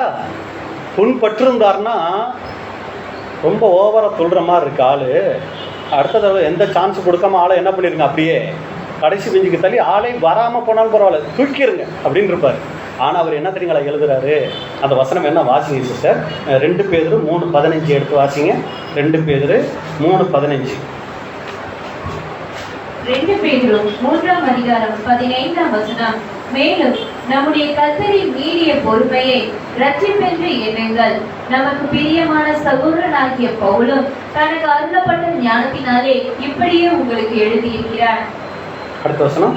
எல்லா நிருபங்களிலும் இவைகளை குறித்து பேசி இதை இருக்கிறார். தியானிச்சிருக்கீங்களா? பாருங்க, நமக்கு சகோதரனாகிய பவுல்னு எழுதலைங்க. அவ்வளவு பிதா அத்தனை பேர் முன்னாடி அவமானப்படுத்தினவரை பேதுரு என்னன்னு எழுதுறாரு? பிரியமான சகோதரன் பவுல் அப்படின்னு எழுதிட்டு கீழே பார்த்தீங்கன்னா எல்லா நிருபங்களிலும் இவைகளை குறித்து பேசி இருக்கிறான்ங்கிறாரு. அப்படின்னா என்ன அர்த்தம்? பவுல் எழுதின நிருபத்தை எல்லாம் பேதுரு படிச்சிருக்கிறாருங்க. அது கலாத்திய சபைக்கு அவர் ஏதோ எழுதியிருக்கிறாருங்க, ரோம சபைக்கு ஏதோ நிருபம் எழுதியிருக்கிறாருங்கன்னு சொல்லி எனக்கு பின்னாடி வந்த என்னமோ எழுதியிருக்கான் அவங்களுக்கெல்லாம் லெட்ரு, அதெல்லாம் நான் ஒரு மூத்த சகோதரர் போய் படிக்கணுமா அப்படின்னு நினைக்கலைங்க. பவுல் எழுதுனதை பேதுரு படிச்சிருக்கிறாரு. படிச்சுட்டு சொல்கிறாரு, ஐயோ ரொம்ப டப்புங்க, அவர் ரொம்ப ஆழமாக எழுதியிருக்கிறாரு, நம்மளால் என்ன பண்ண முடியல, புரிஞ்சிக்க முடியல. என்ன தாழ்மை பாருங்க. இன்றைக்கெல்லாம் நல்ல சப்ஜெக்ட் கொடுக்க தெரிஞ்சிருச்சுன்னா இன்னொருத்தர் சப்ஜெக்டை கேட்குறதுக்கு என்ன வர மாட்டேங்குது? இவங்கெல்லாம் சப்ஜெக்ட் கொடுத்து நான் கேட்கணுமாக்கும். எல்லாம் என் தலை எழுத்து. என் மாதிரி சப்ஜெக்ட் கொடுக்க யார் இருக்கிறா? இந்த பாயிண்டை நான் பேசியிருந்தேன்னா அதோட கணக்கே வேற, பேசவே தெரியலை, என்ன ஆயிடுவோம் பாருங்க. ஆனால் பவுல் பேசுனதை, பவுல் எழுதுனதை இந்த பேதுரு, இவருக்கு ஏகப்பட்ட ஊழியம் இருக்கு, அதையெல்லாம் விட்டுட்டு பவுல் ஏதோ லெட்டர் எழுதியிருக்கிறாரு, கொண்டாங்க நான் படித்து பார்க்குறேன். இவர் படிச்சிருக்கிறாரு, அவரை பிரியமான சகோதரன் சொல்றார். காரணம், புண்படலை, மனசு புண்படலை. ஏன் அப்படின்னா, நான் எவ்வளவோ புண்படுத்திட்டேன் ஆண்டவரை, என்னை யாரும் புண்படுத்துறதுக்கு அங்கே வாய்ப்பே இல்லை. நான் புண்படுத்தினது ஏதோ மற்றவங்க என்ன புண்படுத்திட போகிறாங்க, அந்த மனநிலையில் இருந்தாங்க. அப்போ தேவன் புண்படுறதில்ல, புண்படாத இருதயம். இயேசு கிறிஸ்து புண்படாத இருதயம். பவுல் பேதுரு புண்படாத இருதயம். அப்போஸ்தலர்கள் புண்படாத இருதயம். மரியாளுக்கு இருந்துச்சு புண்படாத இருதயம். நான் மரியாள் வகுப்பார் ஆகணும்னா நம்மளும் ஆண்டவர்கிட்ட கேட்டு பெற்றுக்கொள்ளணும். எனக்கும் கூட என்ன இருதயத்தை தாங்க, புண்படாத இருதயத்தை தாங்கப்பா. சீக்கிரம் முடிச்சிடலாம். 8வது சிலுவை, தீமையை சகித்தல். சிலுவையில் இயேசு கிறிஸ்துவை அரைஞ்சது அதங்கோட நிர்வாணம் ஆக்கி வச்சிருக்கிறாங்க. சுற்றிலும் சேவகர்கள் நிற்கிறாங்க, மரியாள் அழுதுகிட்டு இருக்கிறாங்க. நாசமாக போனவனுங்களா, என் மகனை இந்த மாதிரி ஆக்கிட்டீங்களேடா, நீங்களாம் உருப்பிடுவீங்களா, நீங்களாம் நல்லா இருப்பீங்களா, இப்படி ஏதாவது வசசொல் பாடினாங்களா, புலம்புனாங்களா? சகிச்சாங்க. என் மகனை இப்படி, இதுதான் உன் ஆத்துமாவையும் ஒரு பட்டையும் உருவி போகும்னு சொன்னாரோ அன்னைக்கு அந்த சிமியோன். அப்படியே அதை ஏற்றுக்கிட்டு என்ன தெரியுங்களா பண்ணாங்க? சகிச்சாங்க. அங்கே இருந்த யூதர்களையோ ரோம சிப்பாய்களையோ தூற்றலை, சபிக்கலை, அந்த சூழ்நிலையை அப்படியே ஏற்றுக்கிட்டாங்க. தன்னுடைய பெயருக்கு ஏற்ற மாறால் அந்த கசப்பை என்ன தெரியுங்களா பண்ணிக்கிட்டாங்க? உள்வாங்கி கொண்டாங்க. அப்போ இதில் நமக்கு என்ன பாடம்னா, அன்புக்குரிய சகோதர சகோதரிகளே, நாமளும் தேவனுடைய பிள்ளைகளாக இருக்கணும்னா தீமையை சகிக்கக்கூடியவங்களாக இருக்கணும். அப்பா என்னால் முடியலைப்பா, எனக்கு பலன் கொடுங்கன்னு சொல்லி நாம் கேட்கும்போது தேவன் அதுக்குரிய பலனை தருவார். கடைசியாக நம்ம பார்க்குறோம் மரியாளை யோவான் கிட்ட ஒப்படைக்கிற விஷயம். யோவான் 19:25 முதல் 27 வரை. யோவான் 19ஆம் அதிகாரம் 25ஆம் வசனம் முதல். இயேசுவின் சிலுவையின் அருகே அவருடைய தாயும் அவருடைய தாயின் சகோதரி கிளையோப்பா மரியாளும் மகதலேனா மரியாளும் நின்று கொண்டிருந்தார்கள். அப்பொழுது இயேசு தம்முடைய தாயையும் அருகே நின்ற தமக்கு அன்பால் இருந்த சீஷனையும் கண்டு தம்முடைய தாயை நோக்கி, ஸ்திரீயே, அதோ உன் மகன் என்றார். பின்பு அந்த சீஷனை நோக்கி, அதோ உன் தாய் என்றார். அந்நேரம் முதல் அந்த சீஷன் அவளை தன்னிடமாய் ஏற்றிக்கொண்டார். இந்த சம்பவம் நமக்கு தெரியும். இயேசு கிறிஸ்து சிலுவையில் இருக்கிறார், மரியாளும் பக்கத்தில் இருக்காங்க. யோவானை கூப்பிட்டு அவங்ககிட்ட ஒப்படைக்க. இப்போ என்ன கேள்வினா, இயேசு கிறிஸ்துக்கு சகோதரர்கள், ரத்த சம்பந்தமான சகோதரர்கள் அங்கே மரியாளுக்கு இருக்காங்களே, அவங்க கிட்ட ஒப்படைக்காம ஏன் யோவானுக்கிட்ட ஒப்படைச்சார் அப்படின்னு சொல்லி நீங்க பார்த்தீங்கன்னா, இயேசு கிறிஸ்துவனுடைய சகோதரர்கள் இருந்தா கூட அவங்க இயேசு கிறிஸ்துவ விசுவாசிக்கல. நீங்க யோவான் 7:5 பார்த்தீங்கன்னா வசனம் சொல்லுது, அவங்க இயேசு கிறிஸ்துவை ஏத்துக்கல, அவர் தேவனுடைய குமாரன் அவங்க ஏத்துக்கல. அதனால குடும்பத்துல என்ன தெரியுங்களா இருந்துச்சு, ஒரு பிரச்சனை அவங்க வந்ததுல இருந்தே இருந்துச்சு. இயேசு கிறிஸ்துங்க பரிபூர்ண மனுஷனா அந்த குடும்பத்துல இருக்கிறாரு. இதுக்கு பின்னாடி மரியாள் யோசேப்புக்கு பிள்ளைகள் பிறக்கிறாங்க, அவங்களும் அந்த குடும்பத்தில் இருக்கிறாங்க. ஆனால் இயேசு கிறிஸ்து ஒன்று சொன்னார்னா, அந்த பிள்ளைகள் ஒன்று சொன்னாங்கன்னா, ஒரு அந்நிய தன்மை. சகோதரர் சொல்லும்போது இவங்களுக்குள்ள ஒரு அந்நிய தன்மை இருந்துச்சுங்களாம். மரியாள் இயேசு கிறிஸ்து சொல்கிறத ஏற்றுக்குவாங்க, ஏன்னா அவங்களுக்கு தெரியும் பிள்ளை எப்படி பிறந்துச்சு, இது யாருன்னு. ஆனால் சகோதரர்கள் அந்த நிலைமையில இல்லை. அதனால இயேசு கிறிஸ்து என்ன பண்ணிக்கல, அவங்க விசுவாசிக்கல அப்படின்னு வசனம் சொல்லுவாங்க. இப்ப இந்த விசுவாசிக்காத சகோதரர்கள்கிட்ட தன்னுடைய தாயை ஒப்படைக்கிறத பார்க்கிலும் தன்னுடைய அன்பான சீசன் யோவானுக்கிட்ட ஒப்படைச்சா நல்லதுன்னு சொல்லி இப்ப மரியாதை என்ன பண்றாருன்னா யோவானுக்கிட்ட ஒப்படைக்கிறார். ஆனா இதுக்கப்புறம் பாத்தீங்கன்னா இயேசு கிறிஸ்து மரிக்கிறார், உயிர் தெழுறாரு. உயிர் தெழுந்த பின்னாடி அந்த சகோதரர்கள் என்ன தெரியுங்களா ஆயிட்டாங்க, விசுவாசிச்சுட்டாங்க. அப்போஸ்தலர் 1:14 நீங்க பாத்தீங்கன்னா மரியாளோட சகோதரர்களோட என்ன பண்றாங்கன்னா அவங்க அங்க மேல் வீட்டு அறையில இருக்கிறாங்க. இதுல நமக்கு என்ன பாடம்னா, இன்னைக்கு நாம் ஒவ்வொருத்தரும் தேவனுடைய பிள்ளைகளா அந்த உலகத்துல இருக்கிறோம், தேவனுடைய குமாரர்களா வாழ்ந்துட்டு இருக்கிறோம். ஆனா எல்லாரும் நம்மளை அப்படி பார்ப்பாங்களா? பார்க்க மாட்டாங்க, புறக்கணிப்பாங்க, விசுவாசிக்க மாட்டாங்க, கேவலமா பேசுவாங்க. நம்ம சோர்ந்து போக வேண்டாம். ஒரு நாள் வரும், அப்ப நம்ம யாருங்கிறத தேவன் இந்த உலகத்துக்கு என்ன பண்ணுவாரு, வெளிப்படுத்துவார். ஒரு சமயம் இன்னைக்கு சகோதர சகோதரிகள் மத்தியில கூட நம்ம ஒரு தேவனுடைய பிள்ளையா பார்க்கப்படாம இருக்கலாம். இந்த பிரதர்லாம் எதுக்கு சபைக்கு வராது, இந்த சிஸ்டர்லாம் எதுக்கு சபைக்கு வராங்க அப்படின்னு நினைக்கக்கூடிய அளவுக்கு நம்ம ஒரு ஒண்ணுமே இல்லாதது போல இருக்கலாம். படிப்பறிவுல குறைஞ்சவங்களா இருக்கலாம், ஒரு புதுசா எதையும் தெரிஞ்சுக்க முடியாத அளவுக்கு ஞானம் இல்லாதவங்களா இருக்கலாம். கவலையே படாதீங்க. நம்ம இயேசு கிறிஸ்துவ உள்ளுக்குள்ள கொண்டு போயிருந்தோம்னா தேவன் நம்மளை அழகா கொண்டு போய் அத்தனை பேர் முன்னாடி ஒரு நாள் என்ன பண்ணிடுவாரு, இவங்க தான் மரியாள்னு சொல்லி என்ன பண்ணிடுவார்னா நம்மளையும் கூட அன்னைக்கு நிரூபிச்சிருவாரு. அதனால இன்னைக்கு நாம வாழும்போது எனக்கு படிப்பறிவு கம்மி பிரதர், நமக்கு வசதி வாய்ப்புகள் கம்மி பிரதர், யாருமே நம்மளை ஒரு மதிப்பாக எடுத்துக்கிறது இல்லை பிரதர், கவலையே வேண்டாம். நம்ம சபை வாய்ப்பு அடையும் போது எல்லாரும் நம்மளை கையெடுத்து கும்பிட்ற அளவுக்கு தேவனை என்ன பண்ணிடுவாரு, உயர்த்துவார். அதுக்கு நாம் என்ன பண்ணணும், இன்னைக்கு அதை சகிக்கக்கூடியவங்களா இருக்கணும். இதான் அன்புக்குரிய சகோதர சகோதரிகளே, இந்த மரியாதை கிட்ட இருந்து நம்ம பார்த்துட்ட விசேஷித்தமான காரியங்கள். அப்போ நாம் அன்னைக்கு அன்புக்குரிய சகோதர சகோதரிகளே, இன்னைக்கு நாமளும் கன்னிகைகளாக இருந்து நம்மளும் கர்ப்பம் தரிக்கப்பட்டிருக்கிறோம், நமக்குள்ளேயும் கிறிஸ்து உருவாகி கொண்டு இருக்கிறார். அப்போ இந்த கிறிஸ்து முழுமை அடைந்து பிறக்கணும் அப்படின்னா இந்த மரியாளுக்குள்ள நம்ம பார்த்துட்ட அந்த குணலட்சணங்கள் என்னென்னது, தேவசாட்சி, அர்ப்பணிப்பு, விசுவாசம், தாழ்மை, தேவ நம்பிக்கை, சுய பரிசோதனை, அந்த புண்படாத இருதயம், அந்த துன்பத்தை சகிக்கிறது, அடுத்து மற்றவங்க நம்மளை புரிந்து கொள்ளாத சூழ்நிலைகளிலையும் பொறுமையா அதை காத்துக்கொள்கிறது. இந்த குணலட்சணங்களை நம்ம வளர்த்து கொண்டோம்னா ஒரு வசனம் நம்ம வாசிச்சு முடிக்கலாம் கடைசியா. கலாத்தியர் 4:19 வசனம். கலாத்தியர் 4:19 என் சிறு பிள்ளைகளே, கிறிஸ்து உங்களிடத்தில் உருவாகும் அளவும் உங்களுக்காக மறுபடியும் கர்ப்ப வேதனை படுகிறேன். இந்த கிறிஸ்து நமக்குள்ள உருவாகணும். அடுத்து சகோதர சகோதரிகளுக்குள்ளேயும் அவர் உருவாகணும். சுயநலம் இல்லைங்க, நம்மளும் கிறிஸ்துவை வளர்க்கணும், மற்றவங்களும் கிறிஸ்துவ வளர்றதுக்காக நாம கர்ப்ப வேதனை படுகிறவர்களா நாமளும் கூட இருக்கணும். இப்போ நம்மளை ஒரு கேள்வி கேட்டு நம்ம முடிக்கலாம். நம்ம எல்லாரும் கர்ப்பம் தரிக்கப்பட்டிருக்கிறோமா? நம்ம எல்லாரும் மரியாள் வகுப்பாரா? கர்ப்பம் தரிக்கப்பட்டிருக்கோமா? நமக்குள்ள எல்லாரும் இருக்கீங்களா? கிறிஸ்து இருக்காரா? ஏன்னா 2 பெண்கள் நிற்கிறாங்க அங்க, சரிங்களா? 2 பேருமே 9 மாதம் ஆயிடுச்சு, 2 பேருக்குமே பிரசவ வலி வந்துருச்சு. 2 பேரும் போய் நின்றுக்கிட்டு பிரசவ வலி வந்துருச்சுங்க டாக்டர், 9 மாதம் ஆயிடுச்சுங்க டாக்டர் அப்படின்னு சொல்லி நின்னா, ஒருத்தருக்கு அழகான ஆண் குழந்தை பிறக்குது, இன்னொரு அம்மாவுக்கு என்ன குழந்தை பிறந்துச்சு தெரியுங்களா?